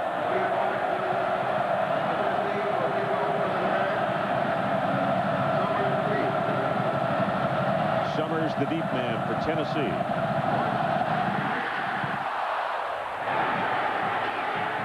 From the 6. Summers gets tagged just before he reaches the 25-yard line. Now let's see if the momentum by the offense transmits over to the defense. Well, the last time you said that, Peyton Manning answered quickly with a touchdown, so let's see if he can do it again. Alabama defense looking for the turnover.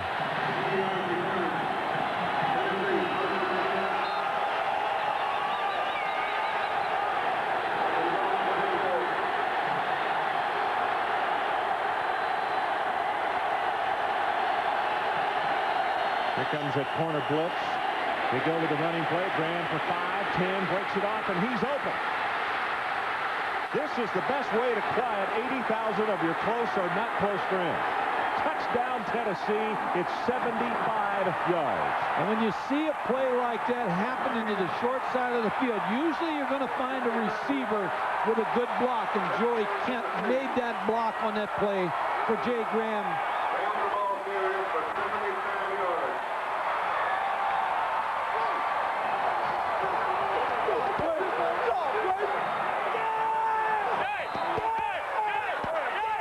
Joe Fulmer with a hug for his tailback, Jay Graham, and why not?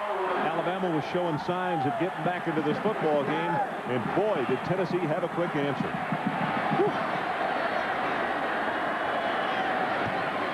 Hall makes it 35-14 Volunteers.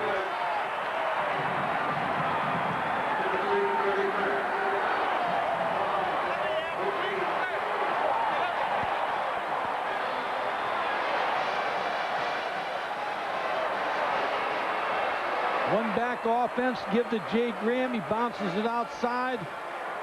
Joey Kent, number 11, seals the corner inside. Now the speed of Jay Graham becomes the factor as he silences this crowd here at Alabama with the long touchdown run. Also got a nice block by Scott Pfeiffer, the tight end, number 89. Mike Adamle, let's check in with you down on the sideline. We know Jay Graham for the last 3 years was an understudy to James Stewart and Aaron Hayden and Charlie Garner, but he bided his time. He came from North Carolina, where in high school he was a great runner in a veer offense, and believe it or not, his coaches, Randy Sanders, the running backs coach for Tennessee, said this guy is still learning. He looks great tonight. Well, he's over 100 yards with that last run. And 21 seconds after Alabama scored, Tennessee comes right back, and they're in the end zone, and it's back to a 21-point margin.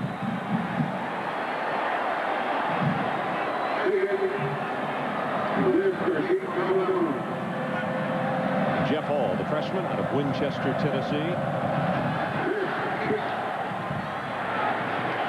This is West, 2 yards deep. And he'll be knocked out at the 22. Mr. Tirico, let's check back with you. Ron, this is not a 200-yard run before. I think I just did. What an effort. Pitching, getting pressure, gets by the first man, will not get by Bill Duff. And 4 times tonight, Tennessee has sacked Alabama quarterbacks. Bill Duff set him up, and Leonard Little took him down. Freddie Kitchens with the play fake, but everybody knows it's going to be pass time for Alabama. LaRon White to guard. Bill Duff gets by LaRon White, and Leonard Little finishes off Freddie Kitchens. Loss of 8 on the play.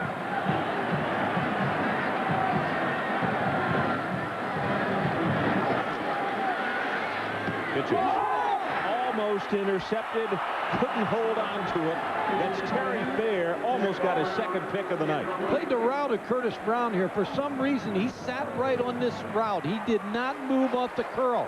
Sitting right there with him, got his hands all over Curtis Brown. In great shape for the interception, just dropped the football. If Curtis hadn't grabbed his arm, he would have had his second interception.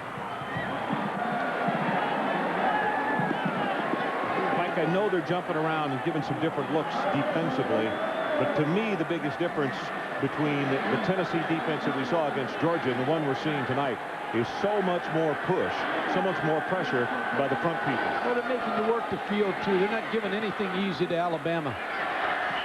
Chad Key, the intended receiver, that one's overthrown, and again Kitchens winds up on his backside. Shane Burton this time is the man who hit him.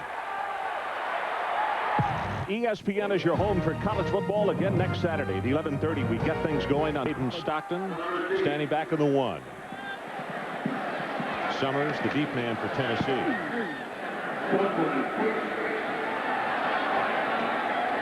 Summers gets by 1.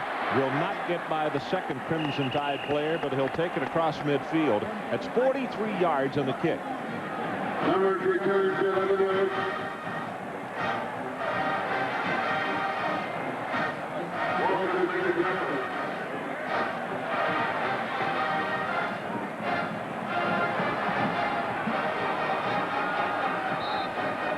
We got 38 seconds left in this third quarter.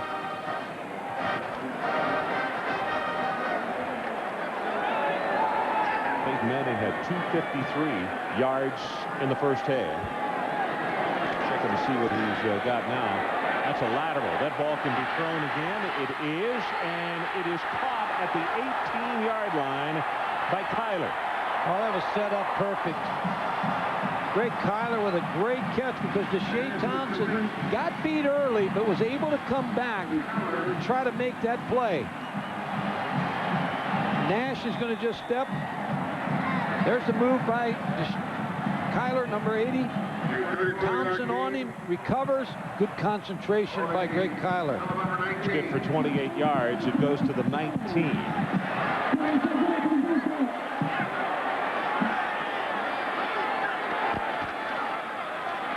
Manning's pass got him right over the middle. Marcus Nash on that quick slant, and that's going to be the final play of the third quarter.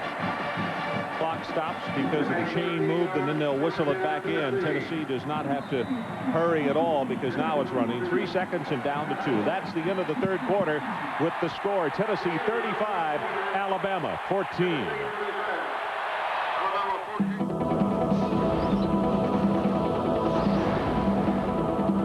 They're singing Rocky Top here. They still got another quarter to play, but the Volunteer fans are mighty happy. Well, the defense has allowed only one 300-yard passing game. That was the 91 Fiesta Bowl against Louisville under Gene Stallings. And the numbers tonight for Peyton Manning, 288 with 3 touchdowns. Situation, Volunteers with the ball. You can see it just at the 6.5-yard line. Graham tries to bounce it outside. And he'll take it to the 4-yard line. And Mike Tirico, let's check with you. Well, Ron, this McDonald's breakaway takes us to the Chop Shop. Most of the South baseball interest happy on a 3-hitter with Steve Avery and a couple of relievers, including Mark Wohlers. The Atlanta Braves win the National League pennant, sweeping the Reds, I should say, 6-0 tonight. Hey, Michael. So the Brooms are out in Atlanta, and they got a little resting time. Second down. The ball at the 4-yard line. Throws it back in the flat. Tennessee makes the reception. They're going to wind up losing yards. Maurice Staley. Fernando Bryant comes over to make the hit on him. Had that read from the start. Fernando Bryant made that play on Staley. He never had a chance to come out of this play. A little quick screen to the outside. Blitz on by Alabama, which means man coverage on the outside. Fernando Bryant did exactly what he was supposed to do for the good play. That's a loss of 4. So the new line of scrimmage is back at the 8. Third down and goal for the Volunteers. Fernando Bryant grew up in Tennessee and always wanted to be a Tennessee player. Ended up at Alabama. So the Volunteers call a timeout. 13:37 left in our ball game, and we'll take it with them.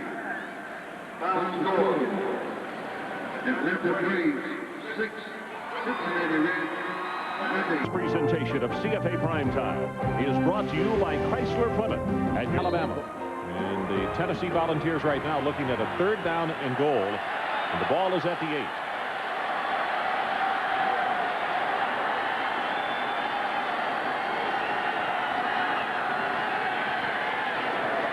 Fade route, and he just threw it away.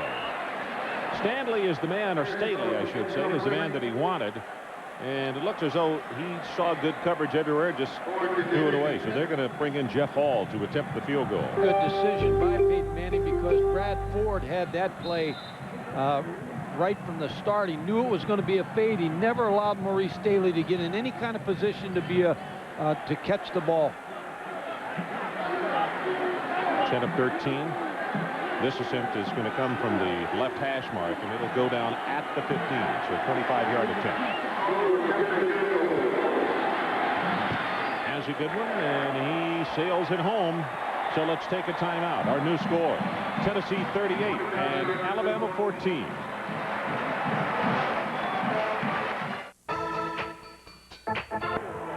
Tennessee has not left many question marks tonight as they are on top by 24, 38-14. And for you trivia buffs, if you're asking a question of in this series here at Legion Field, what is the worst defeat that Alabama has ever suffered at the hands of Tennessee? Well, you'd have to go back to 1969, October the 18th, 41-14. Our score right now is 38-14. Marcel West back deep. He's going to return it from 2 yards deep.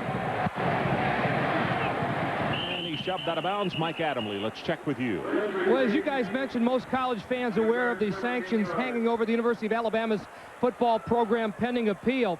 Now, initially, Alabama did its own investigation in conjunction with the NCAA enforcement staff. They proposed penalty, and we'll have more in a moment. Okay, Mike, I started to say this is very important, so don't rush. We'll get back to you. Pass over the middle, in and out of the hands of Malone. Mike? Yeah, thanks, Ron. In addition to the ban on postseason play in '95, including the SEC championship and a bowl game,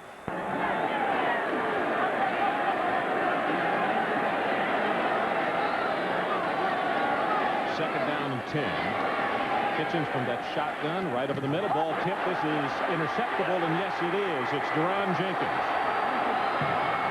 Looking for a blocker who will come back to the short side of the field, and he is tackled at the 23-yard line.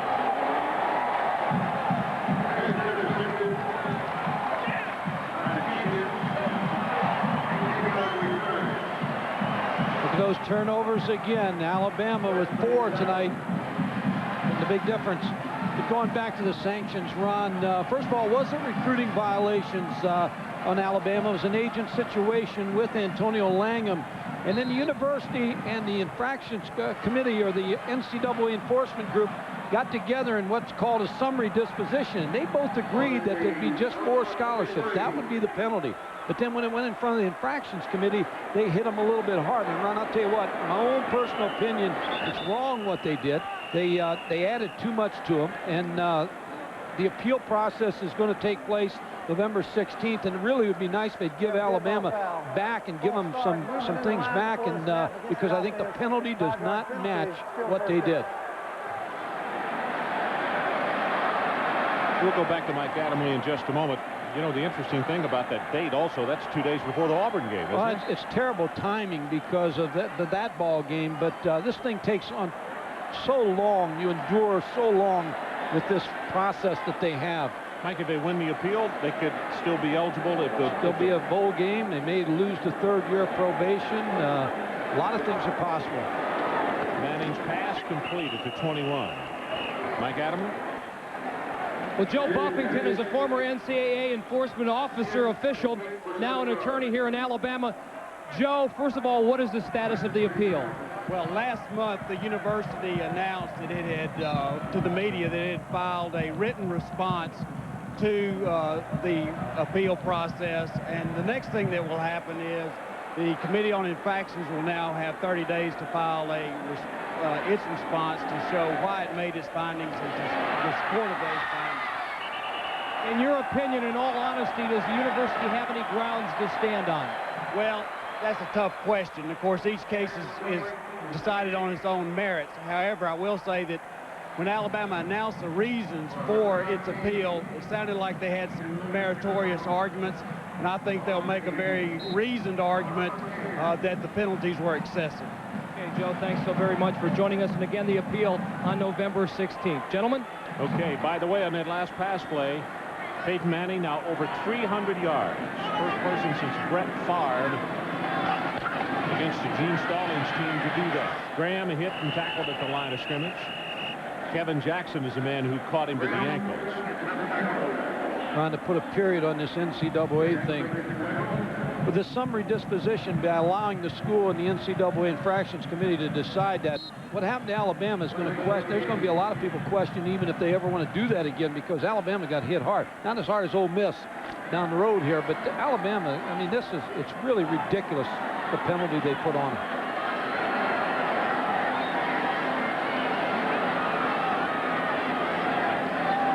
The blitz up the middle. They'll go with the running play. Graham can get by this guy, which he cannot, and that's Kevin Jackson. Then he's got a long way to run.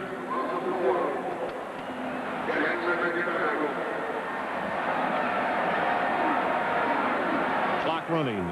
Under 11.5 minutes left to play in this ball game. Tennessee 38-14, and devolves with that intercepted pass a moment ago, looking for more.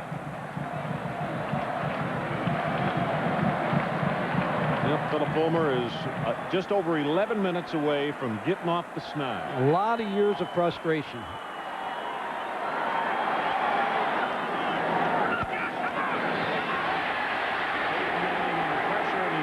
sack.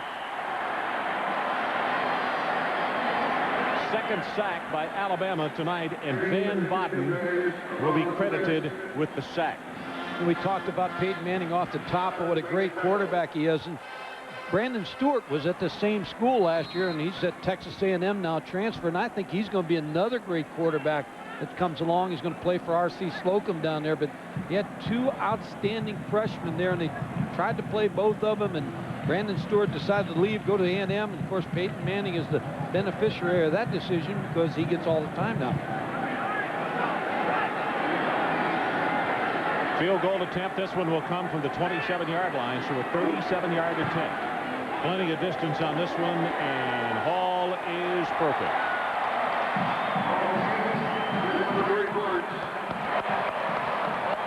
So this equals the worst beating of a Tennessee team over Alabama ever here at Legion Field. 1969, 41-14, that exact margin. Let's take a look at the top quarterbacks in the country and see, well, this has been updated. Peyton Manning now over Werfel, Hoying of Ohio State, Cannell of Florida State, and Frazier of Nebraska. Manning almost at 2,000 yards with 14 touchdowns this year. And you got to consider him in the race for the Heisman Trophy. Even though he's a young sophomore, he's still what he's doing with his ball club, and they have a chance to be a 10-1 football team if they continue on this path. But there's no reason why he should not be involved as a top candidate in the Heisman race. Well, as we mentioned, tonight over 300 yards. And, of course, he had those staggering numbers in the first half, 253 yards. 253 with 3 touchdowns, 20 or 13 of 20 in that opening 30 minutes.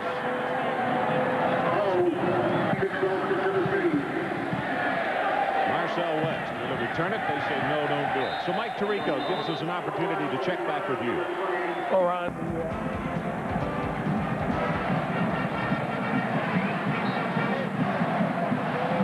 Okay, so from the 20-yard line.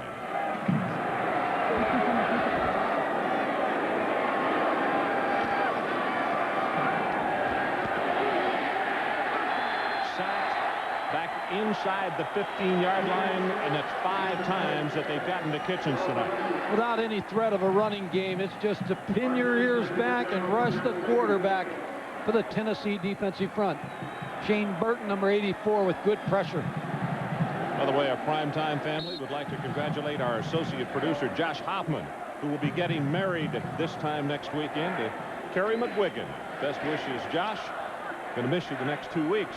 I have a feeling that feeling will not be mutual, though.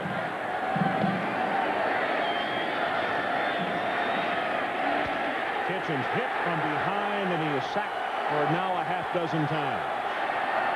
Anthony Hampton, number 85, just came into the football game fresh legs, 6'5", 210-pound sophomore.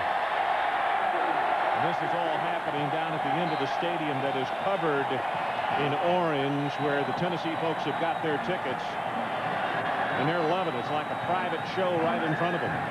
Under 9 minutes to play. And that man is not loving it. And he's done a nice job, again, focus on a football team when you got that NCAA thing swirling around you. Tough.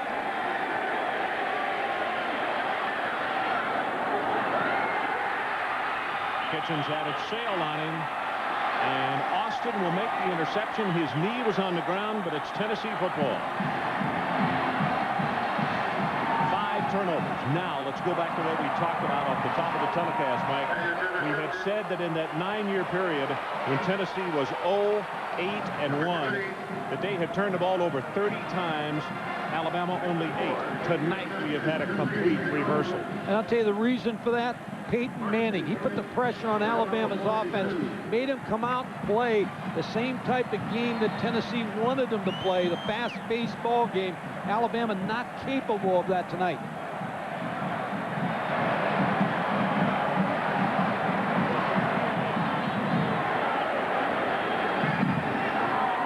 Shannon Brown on the far sideline. He's been relieved, as Ozell Powell has come in, and Graham will take it on the ground and go for almost 10 yards in the running play.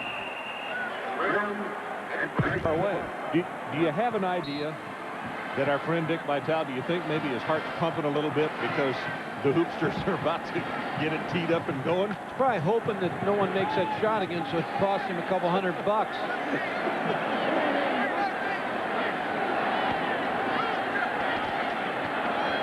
Give it this time to Chester Ford, and the fullback will take it down to the 25-yard line. That'll move the sticks for the Volunteers.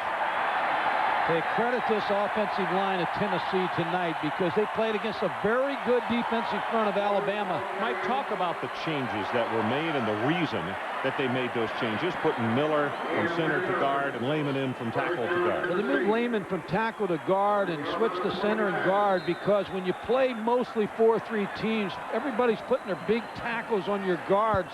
So they want the stronger players against those tackles, as you see the difference in week 1 and this week. And when you want movement out of your guards against those big tackles and outside, most of the time the tackles are playing against outside rushes of defensive end. You don't need that physical of tackles. Graham tries to bounce it to the outside, but Staten is going to be there to push him out of bounds. Mike Tirico, let's check with you. And we're going to hold it right here. We may have had an inadvertent face mask by Staten.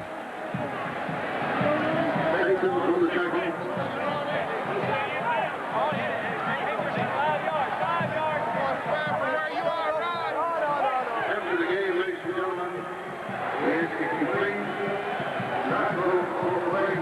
So you can hear the conversation. 5 yards stepped off from the inadvertent face mask.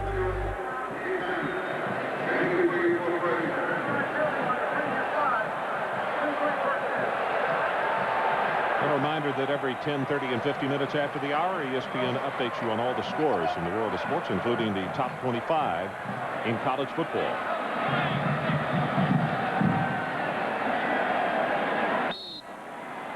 Florida just keeps rolling up points, 49 today.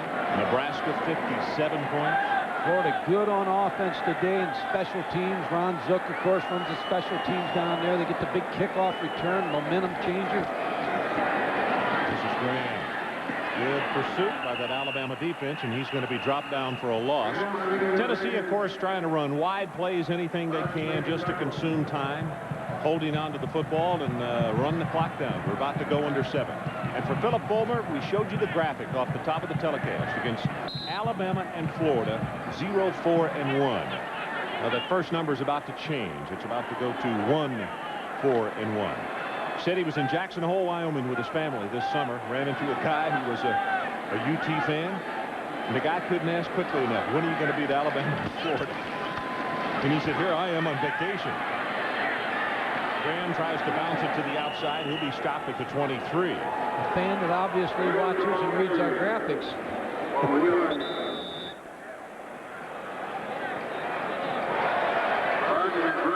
Making the tackle. Shaken a bit.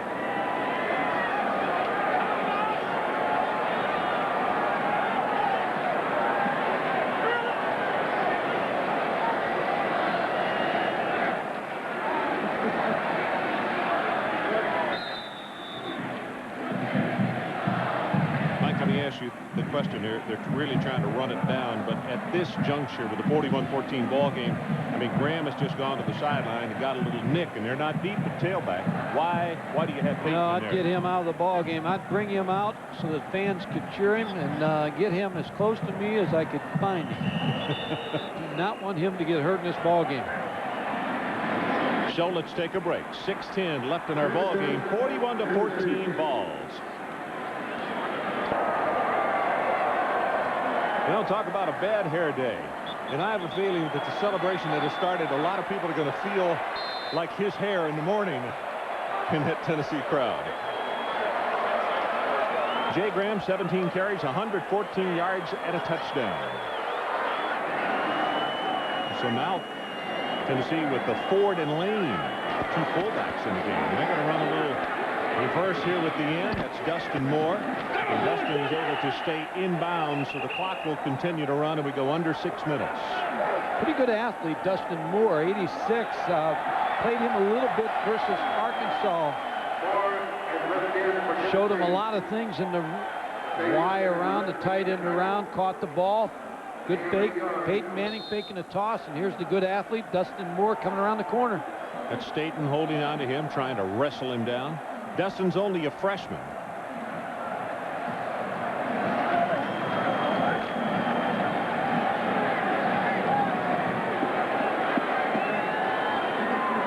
Fourth down. Gibbs straight ahead, and Eric Lane's not going to have it. He'll be stopped short. Staten again gets credit for the tackle, so the Alabama offense will come on. And Tennessee did not choose to put the ball up. Let's take a look at the numbers on Peyton Manning tonight. 20 of 29, 301 yards, 3 touchdowns. And he scored one running. And the most important part, he came off the mark tonight. He set the tempo of this football game right off the bat with that first pass and applying the pressure to Alabama's offense.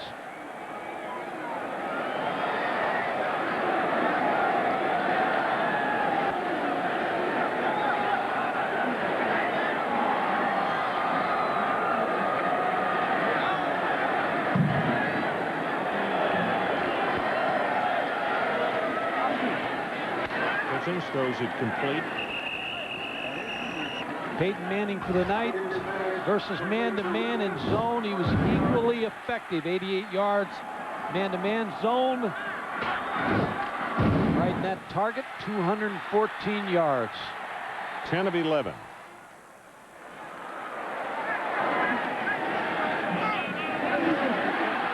Kitchens almost intercepted again as Sean Summers cut in front. Juggled it as he did a 360 and then dropped it. He had it right in his hands. He bumped into one of his teammates and just lost the football.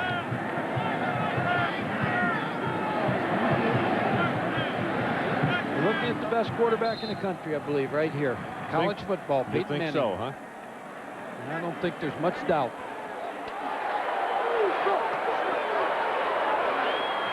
Said that before his freshman year and also before his sophomore year, a number of NFL players, receivers and defensive backs down in New Orleans that he works out with every day at 8 o'clock at Tulane. This is Riddle. Breaks off a couple of tackles, and he'll have the Alabama first down plus a bunch out to the 42. And it's Jesse Sanders who finally puts the stop on him. You know, when you've been so successful as Alabama has over the years, and especially the last few years under Gene Stallings, this just really has got a sting to lose in your own backyard here in Birmingham to a rival.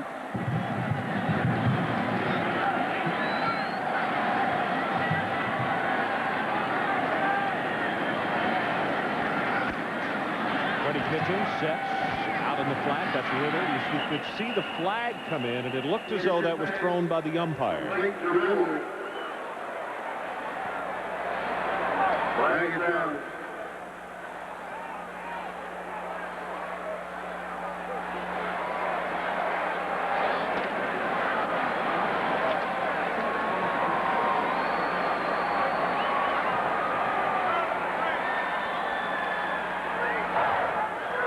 We have a personal foul against the defense. 15-yard penalty for contact to the face. 15 yards from the end of the run. First down. Well, coming up, the Residence Inn College Football Scoreboard. Fantastic finishes. Red River Rivalry and a recap of the SEC.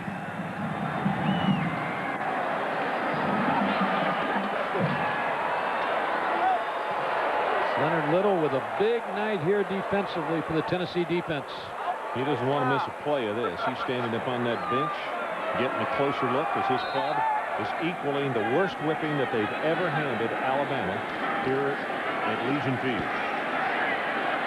Kitchens' pass is too tall and almost intercepted by Tennessee, Sean Summers. 1969, this identical score, 41-14. And interestingly enough, for you real trivia buffs, normally they talk in terms of the third Saturday in October. Well, this is the second Saturday. Only the second time that they played it on the second Saturday. Last time they did it, Tennessee won that one as well.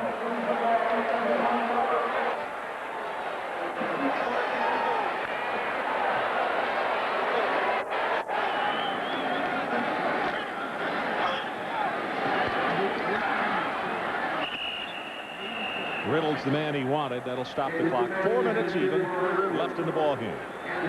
Been a complete game by the Tennessee team, offensively, defensively, good plan defensively. Made Alabama work the field with this offense. Special teams were solid. They pinned Alabama inside the 10 a couple times. So a well-played, well-coached football game by Tennessee. Yeah, you have to say the game plan they came in here with, the coaching staff was so well prepared, and the team was as well. And to jump out with that quick 21 points just really turned things around. So there's a timeout. 4 minutes left in our ball game. We'll take it with it. We'll be right back.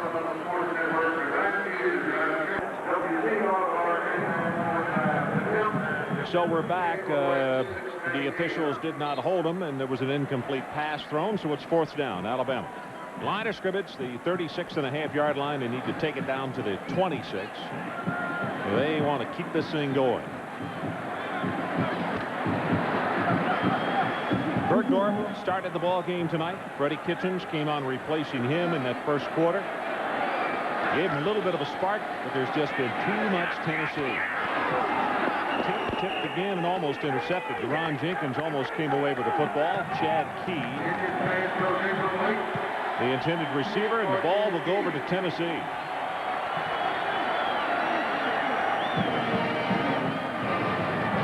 And let's see who we're going to have in at quarterback for the Volunteers.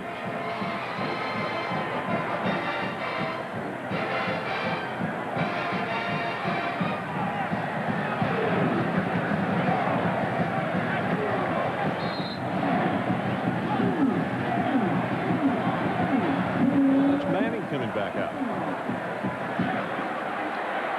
Just what, one play, and then they'll bring him out so that he can get an ovation?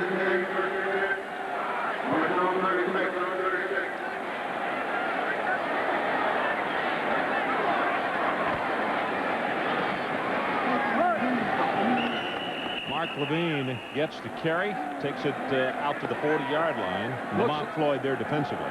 Ron, it looks like they're just going to let him finish up. Unless Jeremy Bates, I see number 8's down on the sideline now, getting close to a coach, maybe to get in the ball game.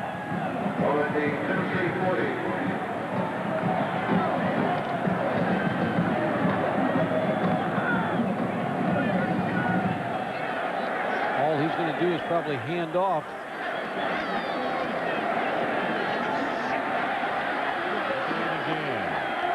And Mark is going to take it across midfield, and that'll be a Tennessee first down with 3:01 to play.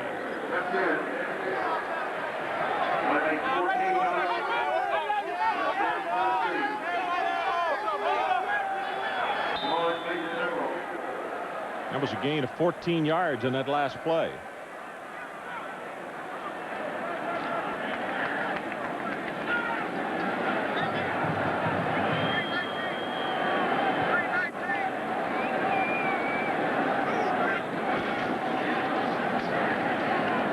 Again, and Mike Tirico, let's check in with you again. Ronnie. 1970. Oh, Mike, excuse me. 1970. I thought he said 57. Hey, Darnell Autry is one terrific back. You're going to have all the records he wants, man. It's about time Northwestern. You're a team guy, right, Mike? You got it. Straight ahead with Eric Lane on that carry. Mike, back to you. No, I think Gary Barnett and his staff, last week it amazed everybody that they beat Michigan in the Big House in Ann Arbor.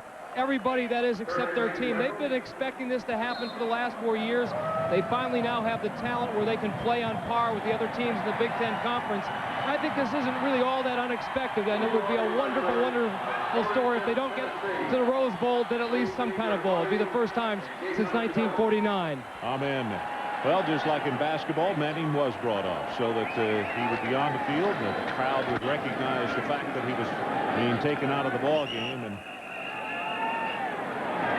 hats on the back for his teammates and from his teammates.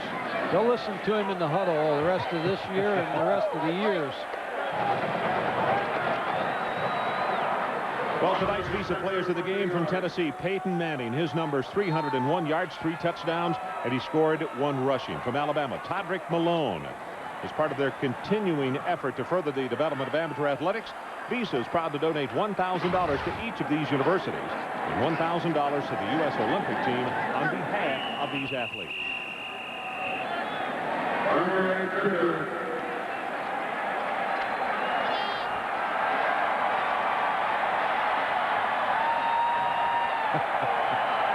Now Phil Fulmer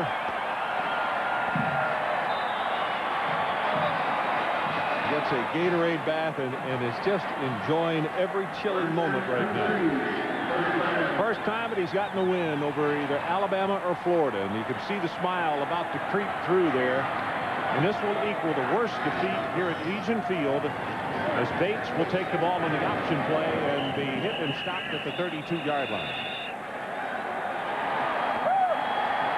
They don't have to run another play. And the celebration has started here in Birmingham as the players run toward the Tennessee faithful in the stands.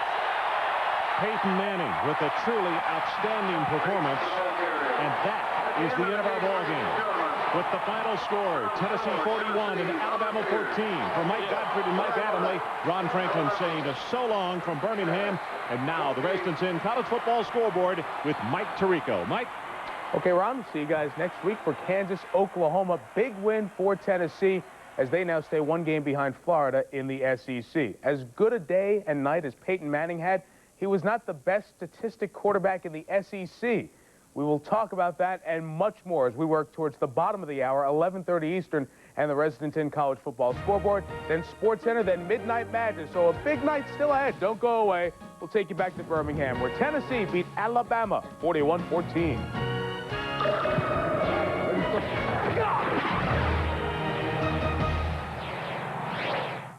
Hi, may I help you? Yeah, I need some shorts to play basketball. Indoor or outdoor? Outdoor. Full court or half court? Half, I guess. Pick up or play. Shirts or skids? Excuse me? Day or night, home or away, team or one-on-one? Is activewear becoming too specialized for you? Try Discus Athletic. Now to put it in perspective here on the Residence Inn College Football Scoreboard Show, we go till 11:30 Eastern Time on this Saturday the 14th. Yesterday was Friday the 13th, but the scares came up. By 57, Florida State wins by 59. They kicked off at exactly the same time. We'll hear from Lee Corso and Craig James on the big Tennessee victory over Alabama in just a second. This has to be very sweet. Even the Tennessee seniors, 5th graders, the last time the Vols were able to beat the Crimson Tide. Peyton Manning, even younger than that. After the game, he spoke with our Mike Adamle. All right, thank you, Chris. Peyton, what is it about Legion Field that brings the best out in the Mannings? You said before that game you were nervous. Tonight you were confident because of all the experience now. But what does it mean to this program and some of your teammates beating Alabama? I mean, these seniors are the guys that really want to win ball. They've been here some of the guys have been here 4 and 5 years, haven't beaten Bama, and this is special for them. It means a lot for this program, and like I said, it's a big day in Tennessee. You know, great teams overcome adversity. You lost the Florida game in the second half. Had a couple of disciplinary suspensions, but this team has bounced back. Absolutely. At the end of the first half, in the locker room, we kind of said, hey, remember Florida. Let's learn from it. Let's go out. Defense came out and did a good job. We put some points on the board, and obviously came away with a victory. I know you hate the word, but a lot of people are saying after tonight's performance of over 300 yards, Heisman. I mean, I don't like the word. You're right. Like I said, I mean, I want to have a little fun, you know, kind of saving this victory. Got an off week next week. Got South Carolina after that. But like I said, I'm in a good mood right now. Well, Peyton, I know your mom and dad are waiting for you. Enjoy this moment. It's wonderful. Congratulations. Chris, back to you. Mike, thank you. It was Manning's heroics early that I think made his teammates believe they were going to win this ball game. The drive at the end of the first half, we all believe the key point of the game. What does this mean for the Tennessee program to finally get the huge monkey off their back? A couple of things. Mentally now, you know, you talked about how they came in here. Tennessee was hoping to win. They don't have to hope any longer. They know they can win the big game. Very important, especially for Peyton Manning, to know that he won the big game. And number two, if you're a high school wide receiver out there in America, if you're the top guy, you go to Tennessee next year because Peyton Manning is going to put up some monster numbers. Well, Chris, you and Craig, I tell you what, I think we saw the last game that Gene Stallings will coach as the Alabama coach in an Alabama-Tennessee game. I think he'll retire after this ball game. He's proven he's a winner. He proved he's won a national championship. He has nothing else to prove. I think this was Gene Stallings' last Tennessee-Alabama game. He would have preferred to go out with a victory, not a lopsided loss. Big picture now. The Auburn loss earlier this afternoon to Florida kind of opens things up in that SEC West and perhaps lowers the odds of a rematch with Florida in the championship game. Yeah, but you look down the deal right now, the way the standings will come out tomorrow is Arkansas leads the SEC West with a 4-1 record. If you look big picture down the road, the SEC championship game, Tennessee and or Florida, whoever wins out there, should easily handle Arkansas, Alabama, or Auburn, whoever is the defender from the West. But don't count on it because it's the SEC, and that Western Division could beat somebody in the East. Count on it. There's nobody going to beat Florida. They're going to run the table. They're going to get to the Florida State game, and Florida State's going to be 1, Florida's going to be 3, and both of those teams are going to be playing for a piece of the national championship because if Florida beats Florida State, they will beat meter in the West, and they'll go. Game matters more to the fans than it does to them, but it's hard to believe that after seeing the Vols jumping around Legion Field tonight, the Big Orange beating the Tide for the first time in a decade, and it has to feel good. Made even better by the fact that they did it at Legion Field. The ball scoring on the first play of the game.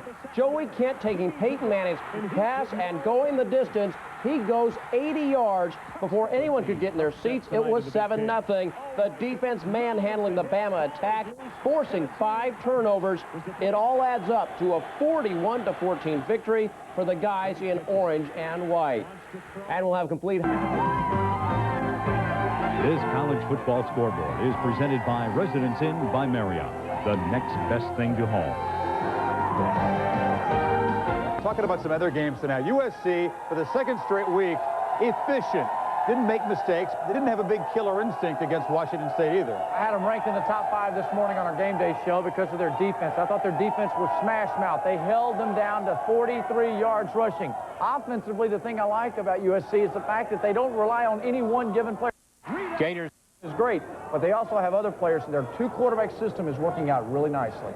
K-State gets a scare in Stillwater. Bill Snyder taking some wild gambles, going on a 4th down on his own territory twice and getting it. Yeah, but you got to 3 touchdown catches for He got to Kansas State. In 74 games, they only won 13. In his last 74 ball games since Bill Snyder's been a coach there, the Florida contingent. It's a tremendous coaching job, boy. Len Mason doing a pretty good job as well at Kansas. They put about 10 guys up on the line to stop Troy Davis. Didn't do it completely, but accomplished enough of the mission to win the game. Improve on that. Kansas, you and I, we didn't think they beat TCU. After they beat TCU on a Thursday night, they took off on the ground, and now... Conference victory in 46 games.